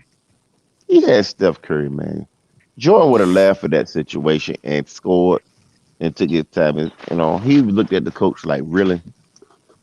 You really got this guy on me after he scored 50 some points? Stuff like that, common sense stuff. Being a scientist in the last few seconds is not going to do it. You know, be honest with you, I've seen so many people that's more clutch than LeBron, and they ain't considered first ballot Hall of Famers. I know. I take clutch players like that. Like I just can't fathom a Larry Bird scoring 2 points in game 7 of finals, win or lose. You Was know what that I'm saying? 2011? Stuff like, huh? Was that 2011? Yeah, 2011. yeah. Okay. But I mean, I'm gonna go there though. But I mean, though I think he will improve and he redeemed himself from that. But the even though his redemption, he seems like he go back to them old ways sometimes. See, when Bird came in, he was a straight killer when he came in. Dr. J, Dr. J, people like that. When they came in the league, they were clutch players. They wanted. It's like they lived in that moment to want the ball in their hands. At the 20 years LeBron has been playing, man, I never felt like once he get the ball, it's like, oh shit, here we go again. The people who had that was like Larry Bird, Reggie Miller, um, shit, uh, just people like that. Sure, I give even Manu. I would take Manu Ginobili over LeBron James in the clutch. That's how I feel. Andrew Toney, LeBron, and it's not like you know what I'm saying. He's just not like that guy. Kevin Durant got that. He makes me have that feeling when he gets the ball. His heart drop.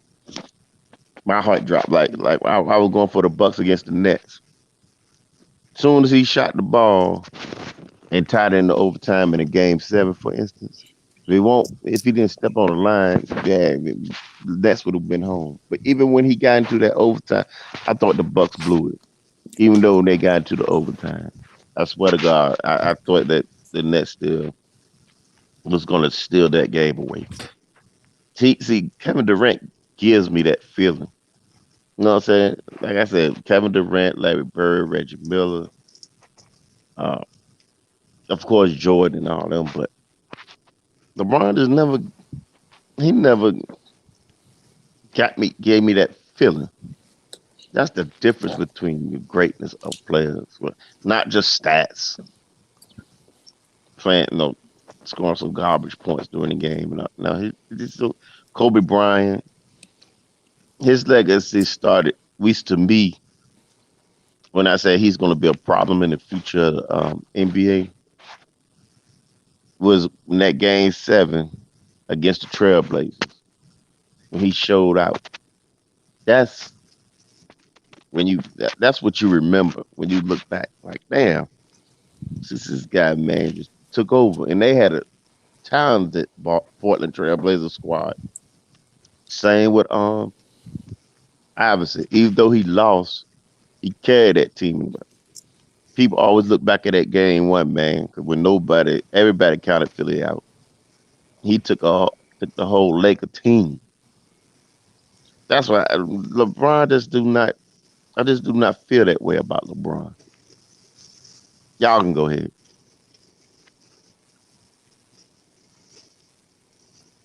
All right, you had additional time for a rebuttal. I'm good to go. Can y'all Yeah, hear me though? First, Yeah, you can y'all good yeah, I hear can me now. hear though? you clearly. Like real good. Yeah, I hear you clearly. All right, bet. All right, bet.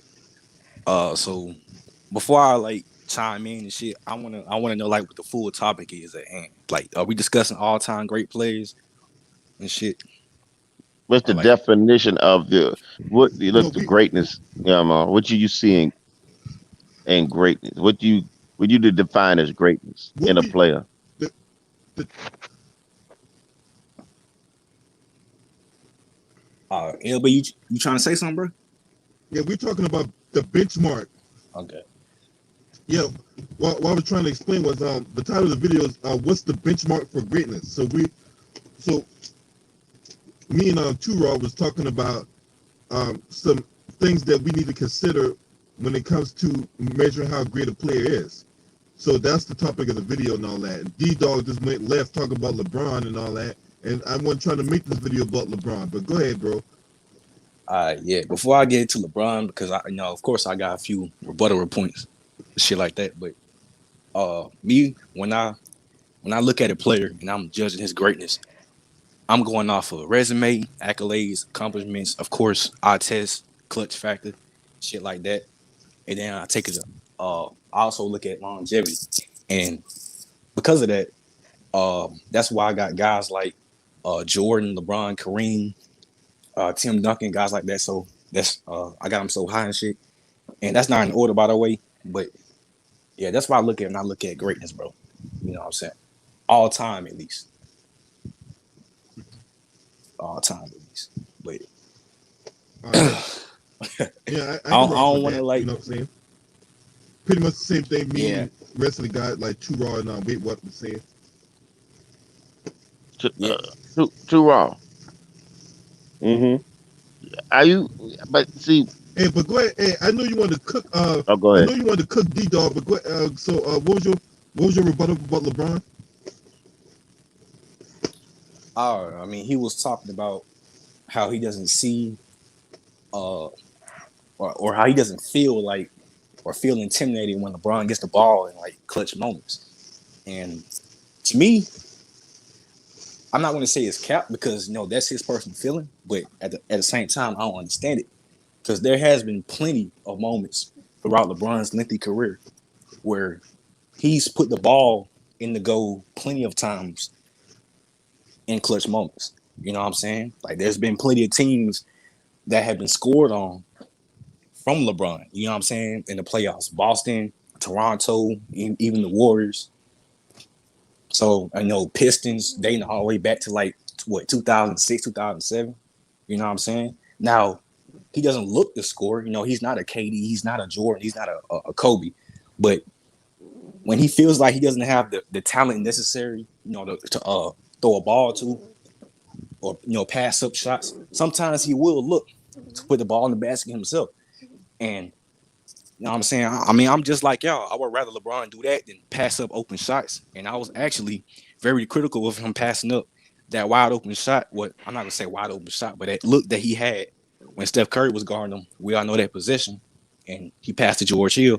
I would like to see LeBron attack, but at the same time, I understand why he didn't because he's just not that guy. He sees the defense closes in Draymond. Everybody got the eyes on him, and you know what I'm saying? He passed it up.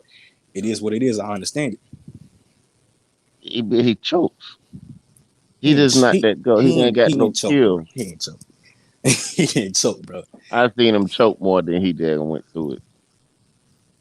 How so? See, this is why I don't understand about the accolades. They always trying to compare LeBron's points to Jordan's points and all that. And the thing, and I know some people be reaching because you do have actual LeBron haters out there and all this. Okay, I get that. But granted, if I want the ball, fourth quarter is what your legends start at. The last 5 minutes of the fourth quarter is where your legend start. If you down 10 points and you need somebody to rally your team to win this game, I'm not picking LeBron. I'm not picking LeBron over. I'm not talking. I'm not. I'm talking about even like forget about the Jordans and all that. I'm talking about when like second ballot Hall of Fames, like the Reggie Millers or the Manu Ginobili's, or possible ones like Andrew Tony, uh, um, she, um, just all them other like shit, Dan Marley, people who actually scored. Kevin Durant, but he gonna be first ballot. But when I never this LeBron. If I go against LeBron, if I bet a team going against LeBron, like I bet LeBron would lose the series. I never felt my heart drop when he has the ball. He don't give me that feeling. It's the impactful points. You know what I'm saying? Can I ask you a question? Yeah. Do you think it's possible, like you said, he don't feel that fear? Is it because a lot of times he's in a position where if he took that shot, he'd be shooting either a 3-pointer or a long two, which isn't his forte. Like Kobe and Jordan, those guys they were good mid-range shooters. LeBron scores differently. LeBron tends to score a lot of his points in the paint. But what about So Magic throwing his hook shots? I You know understand what I'm that. saying? No. I get what you're saying, but I'm just saying like that's not really his game though. Like Exactly. I'm not trying to like be his public defender and nothing like that. I'm just saying like Oh, I get it. if I'm Magic, objective. huh? I'm objective. I'm No. objective. I'm just saying. I don't want to. People are like, oh, but you capping for LeBron. No, I'm just saying like I get where you're going because I have the same thing. When I look at LeBron's score, with the exception of when he's driving, a lot of times I don't have confidence that he's gonna make that shot. So maybe it's part of it is the way he scored. And other guys, they have more in their offensive arsenal. Okay. So Okay. it makes more sense for them to be more offensively aggressive from the perimeter. Well, LeBron, like you said, he probably playing the percentages in his head too much, but he's thinking, okay, I'm better off passing it to Danny Green for open three. You know, he's open. I'm better off passing it to J.R. Smith. I'm better off passing it. When in reality, he should be saying, man, I didn't score 51 points. I'm cooking. I need to shoot the ball. Okay. Can I say something to that when you're Uh-huh. done? I'm done. All right.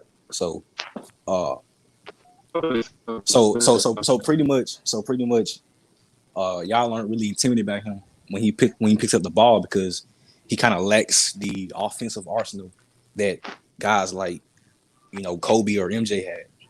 But to me, it's not even just about the I'm arsenal. not saying that. It's about the effectiveness because a guy like you could go skill for skill. Look at Kyrie and Shaq, and we know Kyrie is a much more skilled offensive player in terms of Mm-hmm. moves, but Shaq is much more effective, and he goes with simple bully ball, but it's so effective. You know what I'm saying? It's But no, unstoppable. it's not effective if you got a person that can What- drop charges on him. See, But nobody did you though. have to have a perimeter. Listen, if you in the fourth quarter, you know how Akeem Olajuwon just scoring the post. He not shooting like threes like that, but I'm trusting Akeem Olajuwon to rally my team to a victory more than LeBron. Okay, well, I Because mean that's hey cool. man, I need this guy man to take us there. See, LeBron is see, not there. He's all the physical dominance. You said it's all what? Allen Iverson was 165 pounds. Hey, he said Iverson, man, he need to go on a scoring rally. You know he gonna do it. It's just like no question. But we've seen LeBron score 26 straight against the Pistons before. You know what I'm saying? Right. As a mere, what was he like 24, 25 years old? Like he has the capabilities to do so. Bro. Shit, he was 22 see, at the time. Yeah, I mean, yeah, he was extremely young. see, You know But what I'm but in saying? see, 22, 26, he was see, the only. I grant that he was the only consistent scorer. All right. But it been a All lot of right, so times, man. I can You grant go on the something. Miami Heat and you not, and you just don't show up at all, and then you trying to buy this Lakers team this year so you can carry yourself to another championship. Whoa, whoa, No, I whoa. He hey, mean, didn't you show hold, up. look, hold, He look, didn't hold, show look up in at. hold on, Miami. hold on. I want this shit. Hold. I don't want this video all about LeBron James, okay? I don't want this okay, you video right, being right, all right. about But LeBron. it's All right. a lot of standards, man, that just overrated. So like, this is right. Giannis Giannis championship ring is more respected Like than all of game. his rings. You know, and All right, Steve Alexander, what you What's got on this, good? What's bro? good? My thing is this: if you're a Hey, good, man, you a long time supporter, man. Good to see you, man. All yes these times you sir. support the channel, this your first time on here. I'm disappointed in you, bro. Nah, hey, man, welcome I on just be board, doing bro. stuff, man. That's all. What's up? All What's right. good, too, Law? Hey, what's up, man? Man, what, bro? All right. My All right. So, my thing is this: if you supposed to be the best player on your team, right? You supposed to always have that ball in your hand, no matter what the situation is. Just like Mike, right? You remember when the Bull was down 5 point get Utah? Did Mm-hmm. you see what did you see what Mike did? He made it stole the look ball. easy. Yep. He stole the ball, he held the ball down, and he just waited till that moment. And he went out there and did what he had to do. They were all good players supposed to do. And Giannis reminded me of the people back in the day when he was blocking shot. He was doing all these things to Phoenix, whatever he Yeah. needed to do. You know, like and I like the defender, like great defenders. Um, I I like these throwbacks that we have today. The best defender to me in the league right now is Patrick Beverly, PJ Tucker. They play Patrick aggressive Beverly. defense. They get up on. Yeah, he's one of the greatest. He's one of the great defenders today. Yeah, yeah, yeah, Patrick, exactly. You know, he reminds me of them old school defenders back in the 90s. Get up on you. Man, keep making steals, keep making plays, disrupting the offense, Uh, messing up that I can rhythm. make I can make an argument. Marcus Smart's a better defender than Patrick Beverly, but whatever. Go ahead. Come Nah, man, that on, man man. showed LB. He showed out in the playoffs, man. Come on, man. He was clamping niggas up in the playoffs, bro. Like we got to give Pat Beverly his flowers. Oh yeah. I can't So believe yeah, that when they he got clamped rid up of him, man. he clamped up KD. KD dropped 50 on him, right? That's clamping up defense. All right, okay, Man, whatever. I okay. What said, about the I time said, he I was said in intercepting the these, ball? Hold on. I What said in about the these time he was playoffs, intercepting the passing lanes? I said in these playoffs, KD, they didn't play each other in these playoffs. And You if you talking look about at it, PJ Tucker? You talking about PJ Tucker? Tucker gave him oh, I'm a talking about hard Pat Bev. time. Yeah, I'm talking about both. They my two top. Now Pat Bev, he was I'm talking intercepting about passing greatest lanes. players, right? I talk about benchmark for greatness, and you bring up Patrick Beverly and PJ Tucker. Really, dude? I'm just defending Pat Beverly for whoever said that he's not as good of a defender as everybody's saying he is. I mean, He's a great it defender. depends on your defense because I'm this talking about league is greatest. I'm soft. talking about this particular video about the greatest It is players. easier What's to the score benchmark for today a though. great player? And trust me, PJ Tucker and Patrick Beverly is not even in this stratosphere when it comes to this topic. True. They don't even, they don't even get out. They don't even get out the ionosphere. honestly, Hey, I mean, so I get it. I got a question for like the panel. I mean, actually we live in the troposphere. The ionosphere is right before you get to space. They don't even get out the troposphere. I But probably Zaddy Perry, what you got on this particular topic, bro? what's the topic? We talking The about benchmark for what's the greatness. benchmark for greatness? Just in general. Yeah. Uh, So when you're here, we was talking about criteria that make for a great player. Like Tura and I talked about. We talked about uh, uh, things like uh, competitive greatness, uh, uh, the marketing aspect, the awards, the championship contributions, all that stuff. That's the stuff we talk about as far as like what is the benchmark of a great player in the NBA. Gotta have that grit. okay. I'm trying to think. My benchmark for a great player is probably my main thing is you gotta have heart and the mentality. But like it's my number one thing. You In gotta 1/2 mile, turn left on Riverside Drive. it's someone. But anyway, Hey, Daz, mute your mic. You got damn navigation on and all that. My bad. all right. But anyway, like I was saying, benchmark for greatness. My number one is you gotta have the mentality and the work ethic. Like you can't just you gotta earn what you, you you put in what you get out what you put in. That's all I'm gonna say.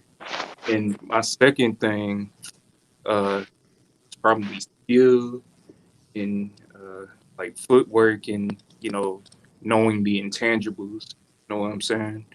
Uh, my third, mm, probably championships. Yeah, I mean championships are obviously the most important, but like it's a big thing. And my So you fifth, don't think no great players have won championship? no, they have I they think they put that overrated. yeah. Hey, D Dog, don't cut the man off. Let the man finish his point. I'm like, oh, and my Go ahead. What sixth, were you saying? oh, my last benchmark for greatness is probably like awards, because at the end of the day, like yeah, MVP it means something to a certain extent, but like a lot of great players that deserved MVP didn't get MVP. Like if you know what I'm trying to say, like yes, sir. because I know like Kobe was robbed of like at least 2 or 3 MVP. Like because you can't tell me that Nash deserved those MVPs in '06 and '07 maybe. No, he didn't deserve that in 07, but 06, he definitely didn't deserve that. We all know why he doesn't have more MVPs, so like, I'm just gonna leave it at that. But it's All probably right, Daz, what you got on this? Oh, y'all can Turn hear me? right at the traffic light. Hold on, man. Then This damn keep thing. right. Let me turn this thing down. You got I'm driving my truck here, man. So excuse me. Hey, But gotta get to where you going, bro. yeah, well, you know. Keep right to All Thompson right, shut up. 1480.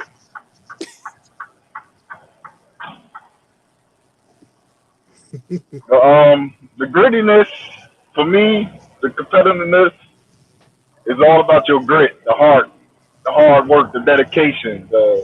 the will to win. You know what I'm saying? And the championship is a top notch. That's just another other echelon that you can have, but that don't determine your heart. You know what I'm saying? Because Yeah. we can look at Isaiah Thomas and be like, okay, Isaiah, yeah, he got 2 chips, but Magic is a better player because he got 5. You know what I'm saying? We can't really say that. You know what I'm saying? Because they both had that heart, they had that will to win. You know what I mean? They both, stuck with their squad, went through the drama, went through the wins, the losses, and then they finally came through. I mean, Magic didn't go through too many losses, but Yeah. Isaiah went through the struggle. You know what I'm saying? You know what I mean? And that's what makes the competitiveness, it makes it stronger. You know what I'm saying? Like Kobe, he stuck through his wins and losses after Shaq left. His team went downhill. They sucked. You know what I'm saying? But he was still making the playoffs. And then he finally came back to the promised land, and he got 2 more chips. You know what I mean? That was heart. That was will. That was dedication. That's what you need. And Crybaby James ain't got none of that. Can I? None of that. Man, I y'all gotta be throw doing that in there. Keep left y'all be to doing too much for I-95. too much hate for the second greatest player of all time. Yo, can Who's the second? Hold on. Not to cut you off. But who's the second greatest player of all time now? Let me get this Who correct. does he I knew captain? that was gonna tick somebody off. LeBron James. Okay. All right. And what world you living in? I doubt it, but Reality. okay. Reality.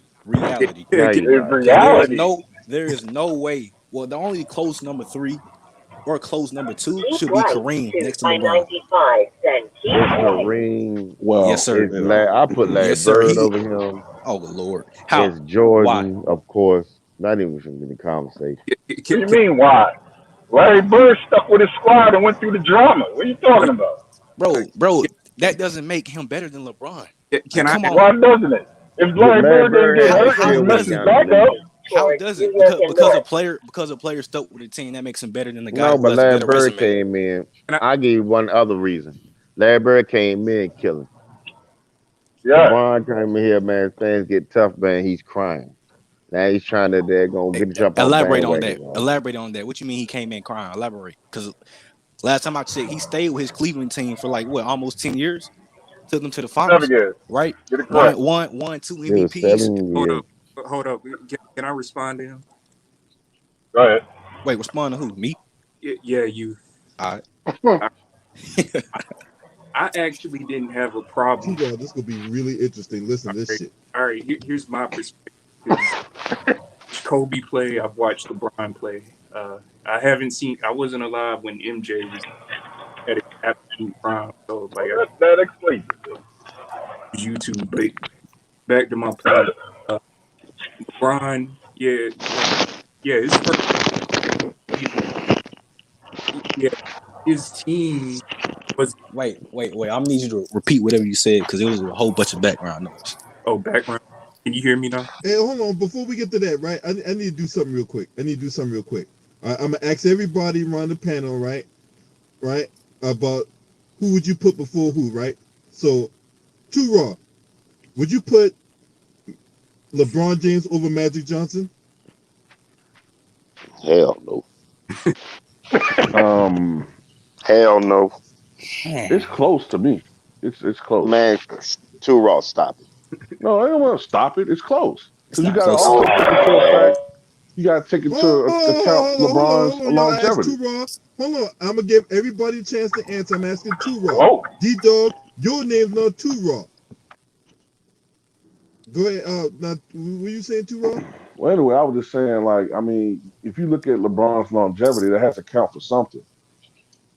So at the end of the day, it's close. I mean, it's when I say it's close, it's close. Like I had Magic ahead of him, but it's getting to a point where, let's say the Lakers win a championship this year, I have to seriously consider putting him ahead of Magic because he would have matched him in championships. He's probably, if he stays healthy this year, is probably going to approach LeBron, Kareem Abdul-Jabbar's scoring record.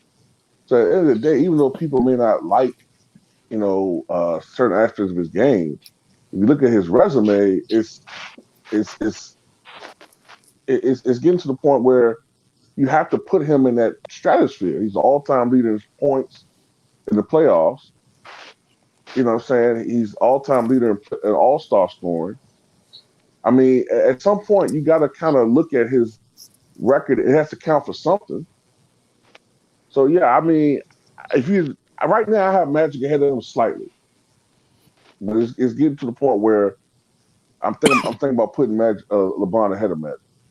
LeBron had everything tailor made for All right, him. D-Dog. All right, D-Dog. You put LeBron ahead of That Magic? shit, bro. Hell no. Hell to the no. All right, so why do you think not? Man can't even handle his old Converse. The hell no. Man ain't gonna come in there and take over like he did in Game 6 against Philly.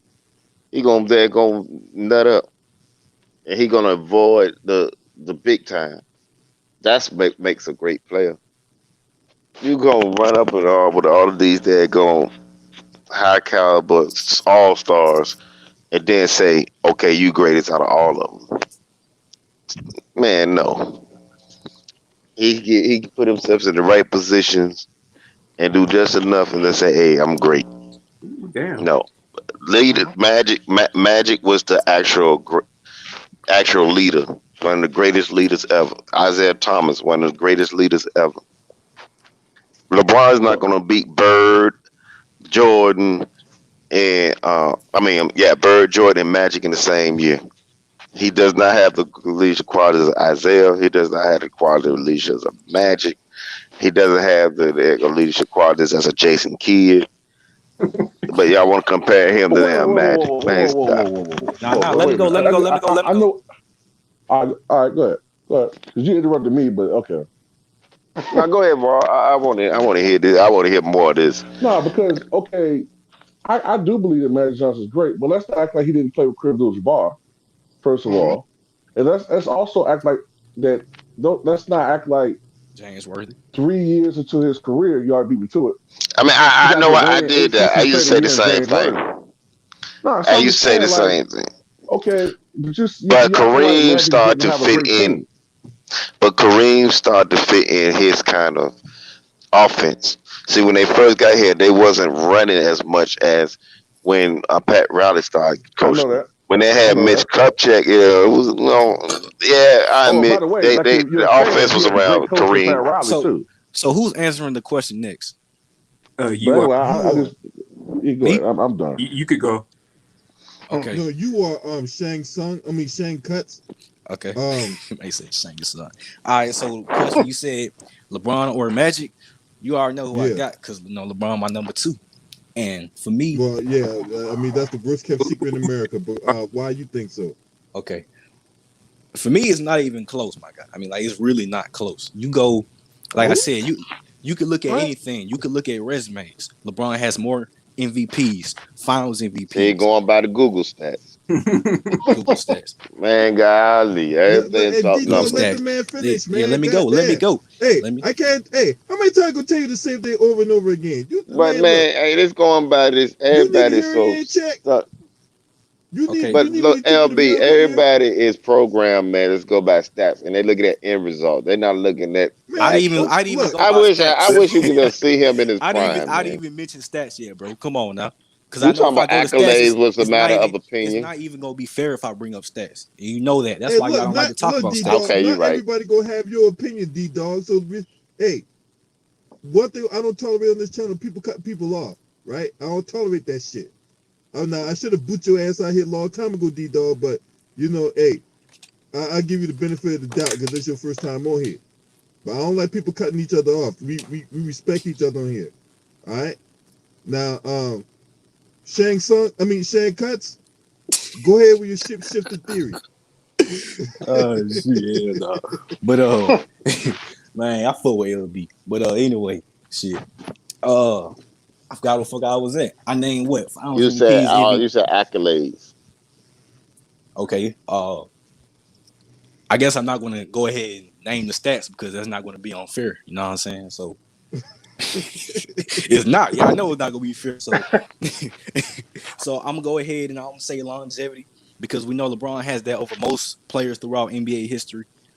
So longevity, of course, and then just his overall game. You know what I'm saying? He has more to his offensive bag, and then, of course, he's a better defender than Magic all time.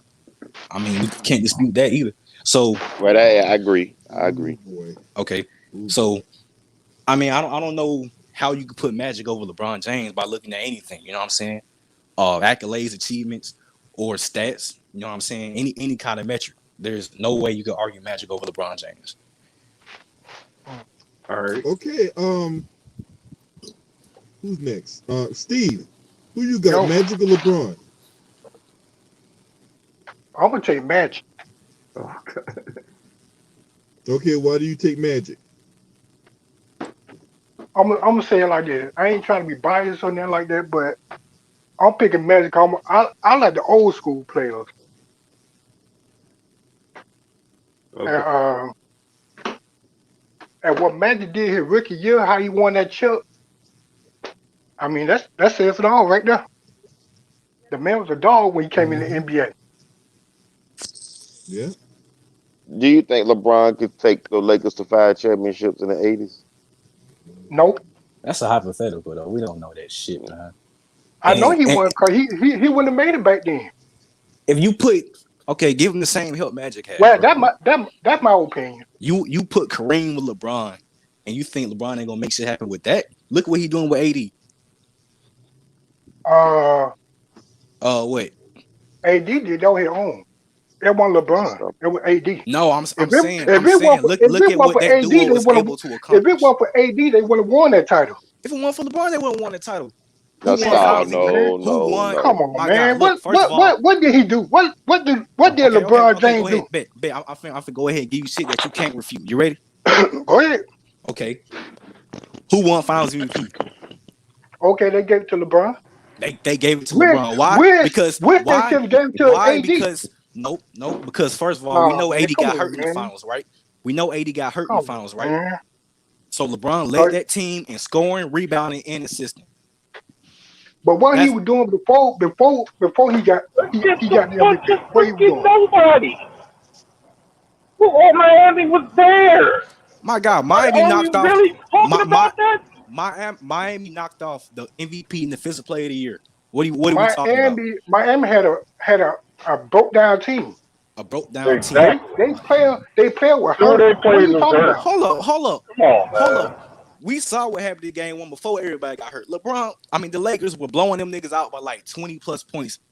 And then that's when everybody started falling. Both of their main players was hurt. No, everybody was healthy in game one. Everybody was healthy. Oh, was it? And the Lakers were blowing them out. And then players started. Everybody was healthy game one. In the first half of game one.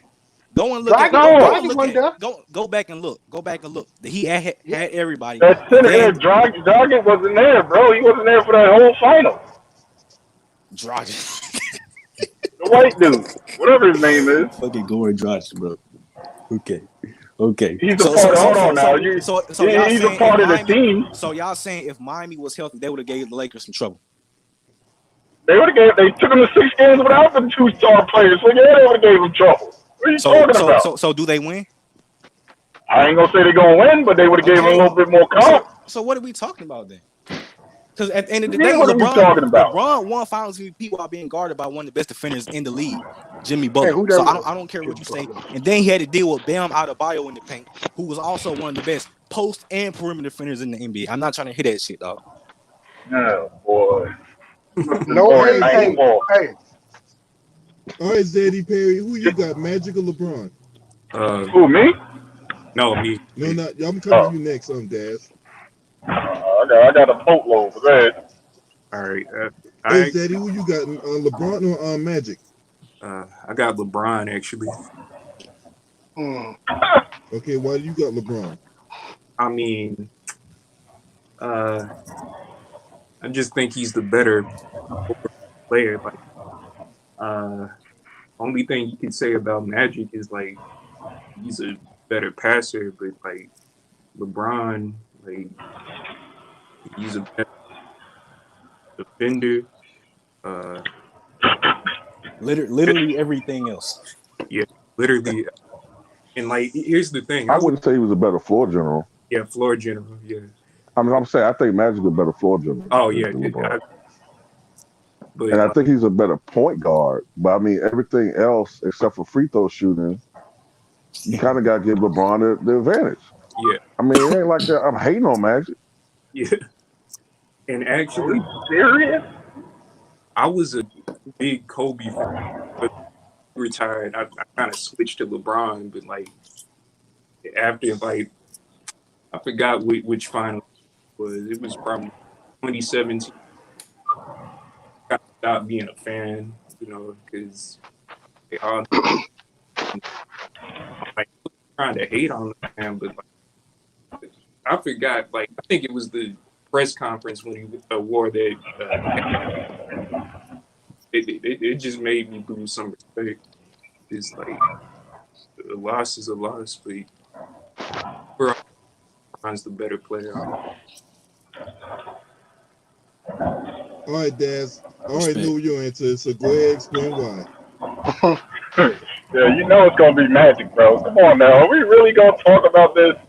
Magic Johnson came into the league when the league wasn't even on TV. He's the reason the league is on the TV right now. Him and Larry Bird. Let's give them men the respect. The man won them a championship after Kareem went down. The man scored 42 points in that freaking game 6. Won them the chip in his rookie year. Also, the man took the Lakers in the 80s to 9 finals in 10 years. To me, that's way more impressive than Crybaby James' 8-year final run.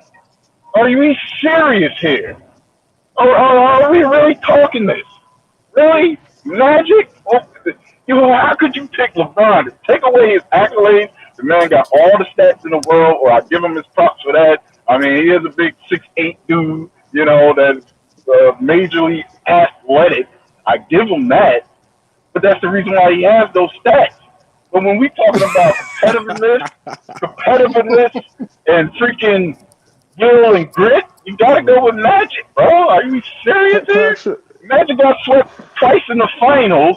And he didn't come out with a ace bandage on his hand talking about, I broke my hand in the first game and They got nothing to do with them as players. I wanted to, but yeah, I was dapping up my son and dunking the ball off the backboard. What you mean ain't got nothing to do with his play? That has everything to do with his play. They come up with the excuses. Every time he lose, he lost to the Spurs. I got a cramp. I couldn't do it. The building was too hot. I'm the only player in the NBA history that could catch a cramp, and I get carried off the court.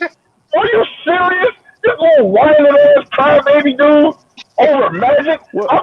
You take away LeBron James accolades, and I put Isaiah Thomas over freaking LeBron James. Are you serious? See, the fact that you gotta take away his accolades just says a lot. Why you gotta take away something from him? Because he's leading while he's second in scoring. Hold on. I'll tell you why. For a second. I'll tell you why. Because he's second in scoring. He's got all-time assists and all that other nonsense he does. You know what I'm saying? Nonsense. And that's what makes what y'all think is great. But when he's on the court, what does he do? His best friend is the ref. He complains and cries to the ref every single game. He dribbles the ball with his foot 6 or 7 times every single game. He has the most turnovers in finals history. He has the most turnovers probably overall. Okay, look. If the refs help them out so much, why is he bitch every game to the refs? They should automatically give him these calls, right? No, I didn't. I said the refs are his best friends. I was making a sarcastic statement there. No, they You know what I'm saying? Because he complains to the refs every single play. Does he not? Well, can I Of ask you a course, question? and a lot of times they miss the call. James Harden gets like 17 free throws. What does LeBron get?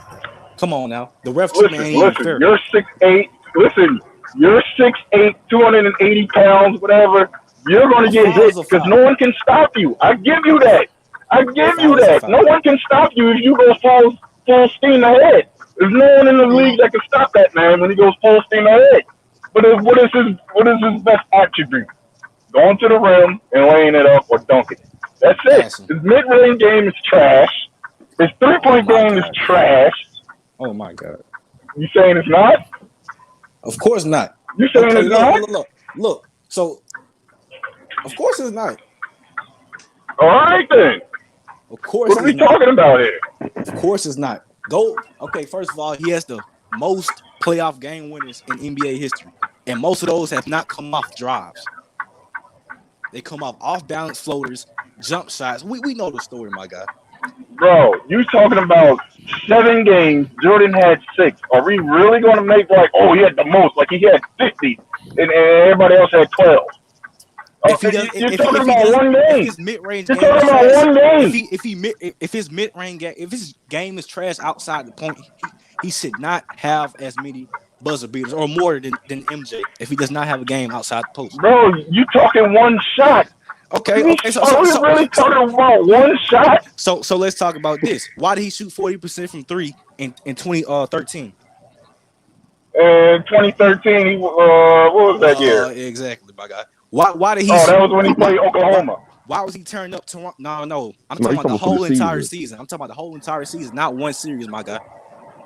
But anyway, bro, listen. But if you want one series, I'm gonna give it to you. Toronto, 2018. He was out there looking like MJ with all them fadeaways. Let's talk about that. Bro, you talking Toronto? Are you really going to bring up Toronto, the baby Raptors? That's right. The 60-win team that was beat. The 60-win team. That was the baby Raptors because of LeBron. They were the baby Raptors because of LeBron. They were the baby Raptors because of LeBron. Hold on. You're going to talk about Maggie Simpson. You're talking about Maggie Simpson, a.k.a. Kyle Lowry. You talking about him? and what's his name? DeRozan? Talk trash over Kyle Lowry. What did Kyle Lowry do when LeBron left the East? He went on and won a championship, and then that next year, because he had Kawhi. And then that next year, what happened? Hold on. He had Kawhi. I call him Kawhi because he's just so cool. I said the next season, and actually no, because he dropped like 20 points in game 6. And he was on fire that game, going like he had great games in those playoffs. And then the next season, he led his team to 6 wins against the Celtics when everybody else was playing like garbage, especially Siakam. So we ain't disrespect Kyle Lowry for the sake of downplaying LeBron James. Come on, my dog. Do you got Maggie Simpson in any of your top 25? Top 25 what? Anything. Point guards in today's NBA? Are you serious? Yeah. So you top 25. He's a top 25 point guard in the NBA. You gonna exclude? Whoa. Maggie Simpson? Top 25 today? Maggie Simpson? Nah, bro. Hell no. Bro. Maggie Simpson, top 25. Come on, bro. You keeping Kyle Lowry out the top 25 point guards in today's NBA? Hell yeah. All right, bro. I'm done talking. I got a question for True Raw and LB. If LeBron James would play back in the day, Michael was playing, right? How many points do you think LeBron would hit? Huh? I have no idea how. I don't know. I normally don't like answering questions. Talking about he shot 40% in 2013. How long he played in the league? Are we serious? How long did he play in the league? What is he, 18th year? He's talking about he shot 40%? I generally think that... I got another thing for you. You ready? What's that? Okay. So look, I'm gonna compare his percentages to one of the greatest, or actually, y'all call him the greatest scorer of all time, or probably top 2. Kobe Bryant, RP. LeBron has a greater 3-point percentage than him in the regular season and playoffs on more attempts. Why is that? Oh my God. First of all, Back when Kobe No, was Lord. playing, the 3-point game wasn't as man. popular as it is now. No. Hey, stop talking, bro. Let him The go. game changed. Okay, The game changed. Well, No, I'm I'm gonna gonna tell say you this why. about Kobe though. I'm gonna I'm give gonna you the say this about context. Kobe. I'm gonna give you the Go ahead. context. I'm gonna give you the context. It's because LeBron James has a higher shot IQ than most of these scorers out here. He's not taking these And he off don't make balance. them shots. Huh? He don't make them shots. All right, put it to you this way: 5 Yeah, seconds in the you game. can't Who say you that. giving it to? You Who can't you say giving that it to? shit. Hold on. Who you giving it to? Kobe or Crybaby? 5 seconds in the game. Who you going on? I'm giving it LeBron. Honest opinion. Oh my God. I'm Man, giving it You going LeBron. with who? Because guess what? With 5 seconds left, that's more than enough time to create a play for somebody else. I know what 5 Oh, seconds left. no, you want I no. We need a shot. I know what We need 5 a seconds. shot, my brother. I know what 5 seconds left. Kobe gonna shoot no matter if he getting double team, triple team, quadruple team, and I don't want that shit. Exactly. I want the best shot possible, and LeBron gonna give us that. 5 seconds is enough time to drive, penetrate, and kick it out. Quit playing. 3 seconds. Okay, 3 seconds left. I I'll give still it to pick Kobe. Kobe. I 3 still pick seconds. Kobe. 3 seconds left. I'll give it to Kobe. But 5 seconds, come on, bro. That's no time to make a play. That's what LeBron excel at. Hold on. Hey, hold on. You say 5 seconds is enough to get a drive and a kick? Yeah, bro. No, it's not. Do you not want to factor in the speed of LeBron James? 5 seconds left. Well, you mean prime LeBron, right? Bro, LeBron now. Nah. 5 I don't know seconds about left. LeBron now. You I don't know about 5 LeBron seconds now. left in the game. You gonna No. you don't cap for that, boy. Hold on, I got You something don't for you. cap. Hold up. Watch this. I'm finna look up something for y'all niggas. Go ahead and look it up. Because you don't cap right now. I don't Talk about speak 5 cap. seconds left. I don't LeBron speak could get a shot off for somebody in 5 seconds? I In didn't 5 say a shot seconds. off. I didn't say a shot off on somebody. I said he can drive and kick. That's what I just said. No, you said he could get a shot off. He's not getting a shot off in 5 I said seconds. get a shot off for somebody. That's what I said. Okay, for somebody. There you go. All right, hold on. I got you. And this is why he's a classic play that everybody like to trash him out. So hold up. Oh, y'all go ahead and talk about something. It's gonna take you about 2-3 minutes. I don't want to be silent here. What year is it from? Oh, this is from last year in the finals. I ain't finna cheat. I don't understand. Hold How on, now can look, watch somebody this. look? No, because see, I'm gonna defend Kobe Bryant. You know, Of course. Look, you can't look. You can say whatever you want to say about LeBron being bad and Kobe Bryant in the playoffs and all that, but the hardware speaks for itself. The guys won more with less,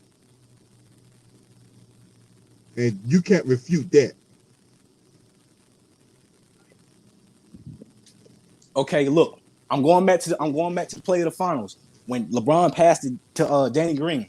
When LeBron Even LeBron himself conceded that Kobe when Bryant's the LeBron put the best ball player. on the floor to drive, it was 12.3 seconds left in the game. By the time he passed to Danny Green, it was 9.1.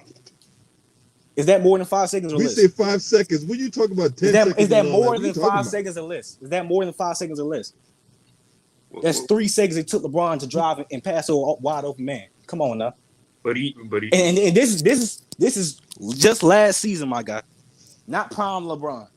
No, that was the year before last. No, this is last year, not this Well, year. you said Danny Green. Danny Green played with Philly last year. Yeah. No, that was last season. Yeah, We Danny know. Green didn't even play with them last year. No, that's last season. We know the You mean NBA season schedule was before short as last? hell. Danny Green played with the The Sixers NBA last year, schedule bro. was short as hell last year. I mean, look, did y'all forget? Not but let on me the ask you Lakers this. last year. You're talking about 2020. No, 2020 is last year, my guy. That's I October get what 10th. you're saying, October. but That was October, and that wasn't even fully a year ago. I get what you're Okay, you saying, meant the but 2020 season. Okay, you should have said that. No, I said last year. I didn't say last. Yeah, last see, year. That when took we place thinking during last year. when we hear last year, we thinking you mean 2021 season. That's the misconception. No, that's last season. You know what I'm saying? I mean, they really squeezed in. I mean, y'all want to be technical, all right. But y'all know what I'm trying to say. I ain't wrong either way. Y'all ain't wrong. all right. I got a question for you actually.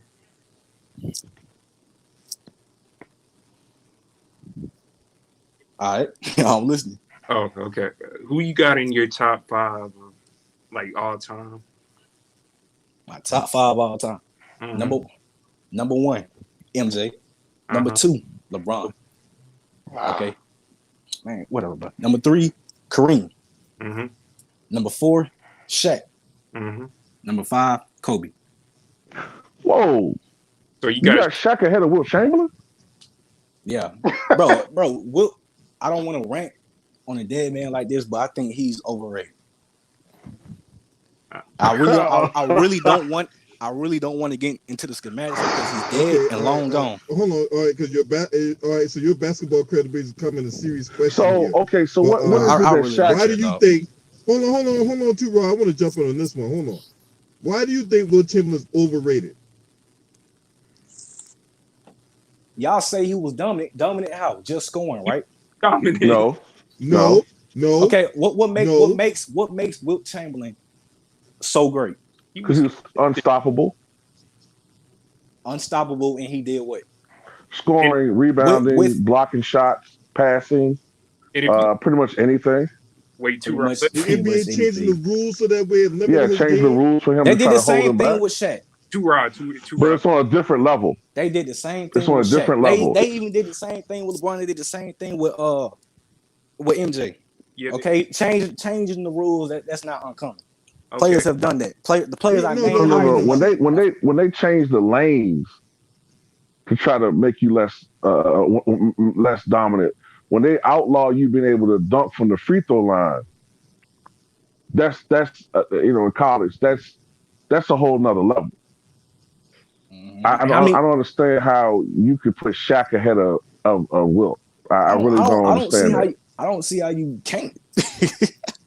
And then on top of that, blocks and steals didn't become an official stat until 1973. So when you don't see Wilt Chamberlain's stats, right, then you're going to make that notion that, oh man, Shaq was a better player. Well, how can Shaq be a better player than Wilt when Wilt was a better free throw shooter than Shaq? Bro, a million niggas was a better free throw shooter than Shaq. No, you're not listening to what I'm saying. Shaq shot like you're not listening. Okay. Wilt has a better all-around game than Shaq. That don't matter. Kyrie down does low too. And fucking bang down low. Shaq can just get you down there, bang down low, get a couple dunks and blocks and all that, and that was cool. But you saw what happened when he went against the center and Hakeem Olajuwon, and Hakeem Olajuwon took his ass to task in that NBA Finals. Yo, one thing. See, Wilt had a way better skill set than Shaq. That don't mean Shaq was just big. When you got a guy that big down low, of course he can impose his will on you. But he don't have the skill. So because he was so big, that's somehow a detriment. One thing I will say about hold on. Don't put words in my mouth. I never said it was a detriment. No, I'm getting huge implications of that.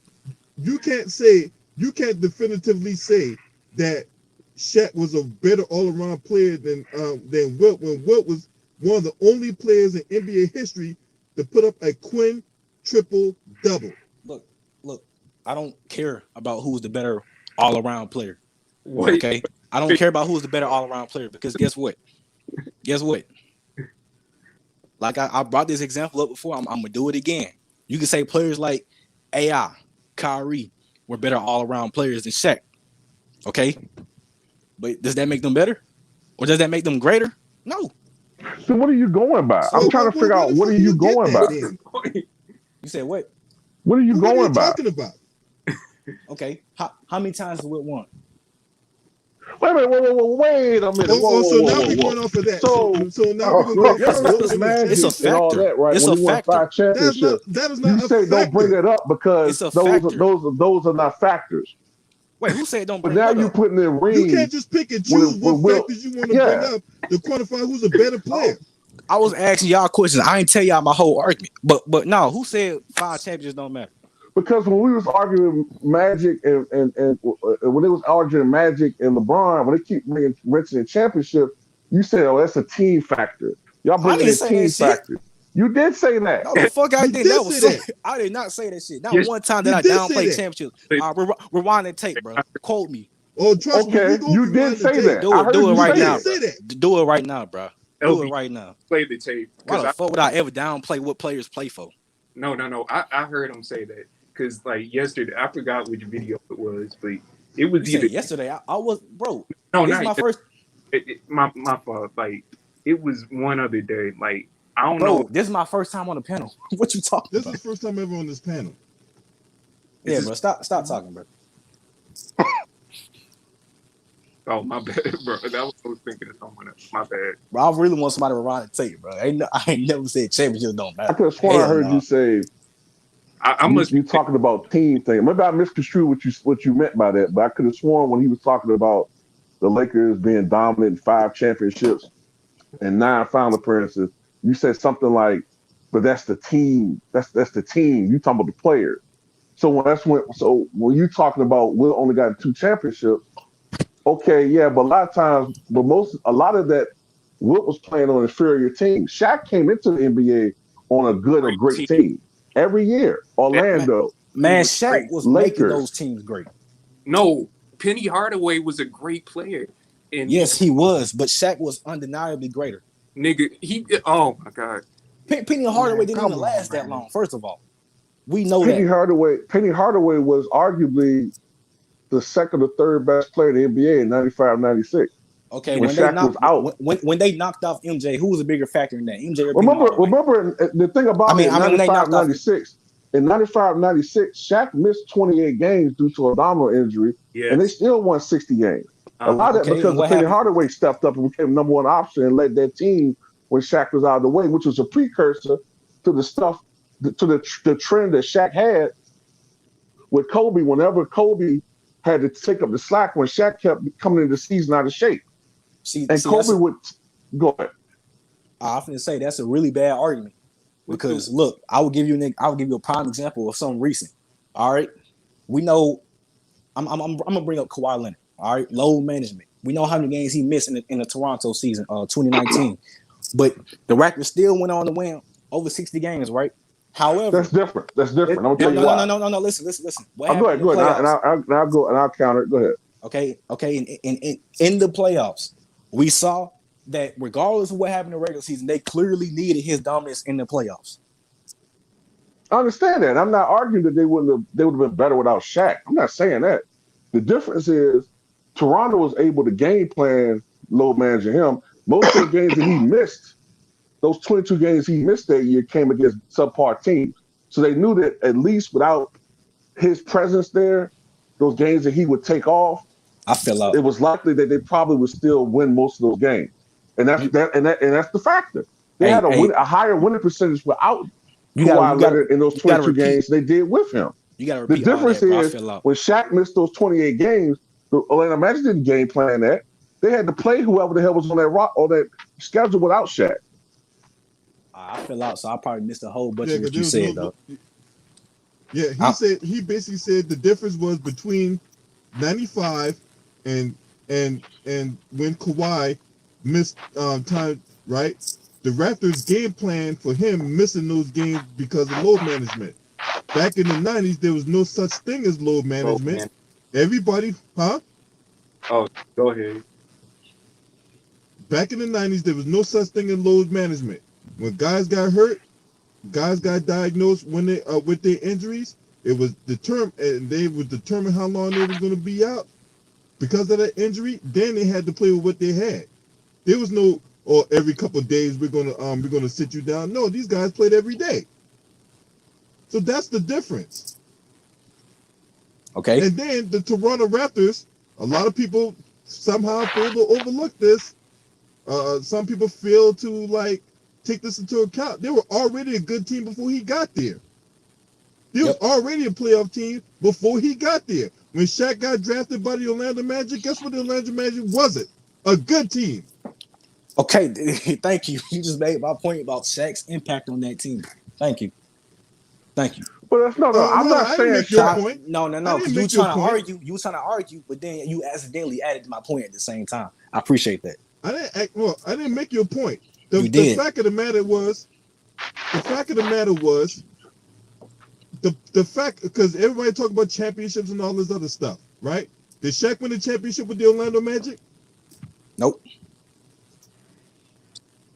Okay, so how can you put Shaq above Will Chamberlain, right? Because I'm gonna use your argument against you talking about championships. Because one of the questions you asked, how many championships he won? Okay, You say Shaq didn't win the championship with the Orlando Magic, but somehow he wins 3 with Kobe. He wins another one with the Miami Heat, right? But somehow he's better than Wilt Chamberlain, who's a better player, had a better skill set, and was far more dominant than Shaquille O'Neal. First of all, when you say Shaq won 3 championships with Kobe, why you say it like that? As if he wasn't the best player, clear cut in those 3 championship runs. Kobe was a mere. All right, so Kobe was a really good. Hold on, bro. For like 5 minutes. I'm gonna stop you right there. Hold on, I'm gonna stop you right there because you talked about context. So I'm about to put this thing in the context, right? That was context. The first time he won Finals MVP, right? Who was he going up against? Man, I know you and that other what's that dude name? TV say the same shit. It doesn't matter. You play who in front of you. Oh, so it doesn't matter. So it doesn't matter. You play who's in front of you, bro. Oh, so you play who's in front of you. So you don't get to say definitively that guys that are less talented, the guys Shaq was going up against was less talented than the guys Wilt Chamberlain was going up against, and he was dominating that time during that time frame. But yet somehow Shaq is the better player. You're not making no sense. Wilt was losing. Yo, like how do I put it straight to you, bro? Wilt was losing more than Shaq was. Shaq was Okay, in the finals. okay, maybe. Y'all see okay, her- I'm gonna put it. y'all- I'm gonna wait, put it let me go. slowly, all right? Man, I'm keep gonna on put it cutting to me you off, slowly, bro. all right? No, Maybe you missed the part when I said that Shaq was going up against people. I don't care. Against other centers who was less talented than the people Wilt Chamberlain was going up against, like the Bill Russells of the world. And if Wilt right? was so, Because if Wilt was greater than Shaq, he should have been able to. Finals. He should have been able to dominate those guys and those teams. Can I say something about Shaq? Oh my God. Anyway, Shaq. All right. So here's the answer for you. Here's the spoiler version of it. All right. Shaq is not a better player than Wilt Chamberlain. All right. When you one of the only people in the league that put up a triple double. Okay. That's a double. That's going in double figures in 5 different categories: rebounds, points, steals, blocks, assists. But Shaq's the better player, man. Go on somewhere. LB, can I say something? Man, that man got 3 all defense, 3 finals MVPs, 1 MVP, 15 all-time, 15 all-star appearances, 2-time scoring champion, 4-time champion, 14 all NBA appearances. Come on, bro. Put his resume up. Put his resume up against Wilt's. And Wilt will trust that shit. Who the better defender? Wilt will trust that shit. I tell you why he's the better defender. Because Wilt was first team all defense when he was 36 and 37. Shaq was barely staying in the fucking league when he was 36 and 37. But anyway, like I said, and a lot of those awards that you're naming didn't exist when Wilt played. Exactly. Can I say something about? They won't let me go, bro. Go ahead. Hold on. Go ahead, go ahead, cheddar bob yourself. Go ahead. Can I say? No. I'm gonna let this dude go. Go ahead, because you keep on trying to get your point across. All right. About Shaq, like I heard you say he was the best player on the 3 championship teams, which he was. But stop acting like Kobe didn't contribute, because like beating up. Yeah, I definitely said that. Okay. Can I add something? I didn't say that. I said he was the clear-cut best player. You can be clearly better than somebody that contributed to your team. I don't know why I acting like that shit is impossible. I agree with that. Because they game plan for that. Game plan for what? Shaq easily had the better advantage. He had the better matchup. And that okay, and you had a guy like Phil Jackson, right? That is a testament to how great he is. He was always at an advantage because he was so skilled. Let me go. I'm about to unleash the dog. So skilled. What did Hakeem do to Shaq, man? I'm gonna bring that up every time. What did Hakeem do to Shaq? And he the best. And he was. Everybody, hold on, right? Now, when Phil Jackson took over the Lakers, right, and they were making those NBA Finals appearances, right? Shaq clearly had the better matchup. So what was the game plan? Get the ball to him. So when you got a guy like Shaq who was in an obvious better matchup, then of course Phil Jackson's going to give him the ball, right? Look, y'all can say what y'all want about Kobe Bryant. Kobe Bryant was that dude, okay? his game got held back a little bit because of the better matchup. Because he was in the game to be able to determine that. You just can't say, "Oh man, Chuck was the most dominant player."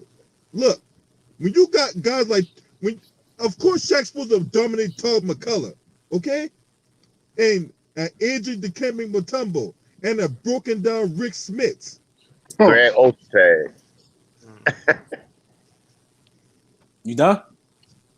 Yeah, So don't make it seem like Shaq was this end all be all because he didn't. Because we gonna always point back to when he played Hakeem Olajuwon and Hakeem Olajuwon cooked his ass in the NBA Finals. Well, remember we playing Greg Foster and Greg Ostertag? Mm-hmm.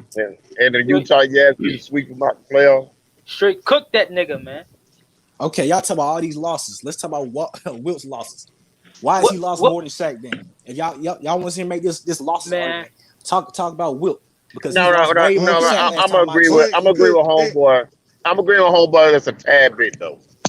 Wilt was great. Okay. I mean, when Kareem was young, he was killing Wilt too, but Wilt was dominating. But he wouldn't be as dominant as he was like in the 60s. I think if Wilt came in, let's say he was drafted in 78 or something like that, and he had to play against those centers in the 80s, he wouldn't be scoring like 50 points. And with all these more athletic players that's coming out. Well, let me ask you this. Now, Wilt was great. I actually think he would score more. Against Patrick Ewing and them? Nah. Well, what you look at, this is the thing. But People act like Wilt was the guy that wanted to shoot the ball that much. That was the coach's decision. If you give any center the prerogative to shoot the ball 39 times, that kid trumps 39 times. No, this is too raw for TV.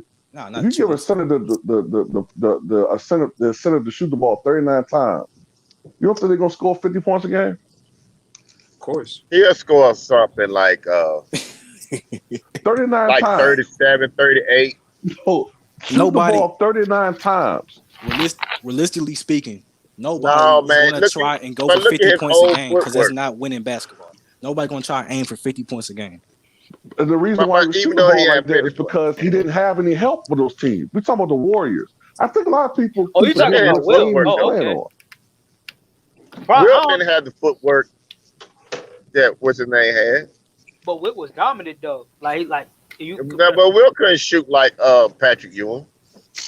That's true, but he could rebound, defend. He was athletic as hell, so he can just use that for his advantage every time. And I think I get it, but you had people that match that. You had power forwards that matched that in the 80s. You had people like Kemp. I mean, he was going against other different players. That's true. That's true. Okay, let me. All right. Okay. All right. All I know is this. All I know is this. He wouldn't score 50. I don't think he'll score 50. My fault. Go ahead. All right. I mean, it is what it is. You know what I'm saying? All I know is this. When Shaq is what, 50? About 50 years old, right? Yeah, you think any NBA team has any interest in him right now? No. I know when Wilt was 50, you still had pro teams trying to get him to come out of retirement. So it was still something there, apparently. People still thought this guy could make it into the still be productive in the NBA when he was 50 years old. LeBron, that's true. But I've never heard somebody use that. You can look it up. I'm not lying. The Nets were interested in getting Wilt to come out of retirement in the mid-'80s. I'm not saying I've never heard somebody use that argument before. But my argument is he's an athletic freak of nature. So to say he's this big stiff that just gets rebounds and putbacks, that's a lie. Who said that? And I heard somebody say something to the effect that he had a limited game just now. I don't know what y'all been hearing, bro. Wilt came in the NBA. Whoa. Hold on. Just because you didn't say it didn't mean it didn't get said. I said I didn't hear it. In this panel right now? I said I didn't hear it. hey, the person that said that, raise their hand. How they gonna raise their hand? Oh, all right. Speak out. Dude.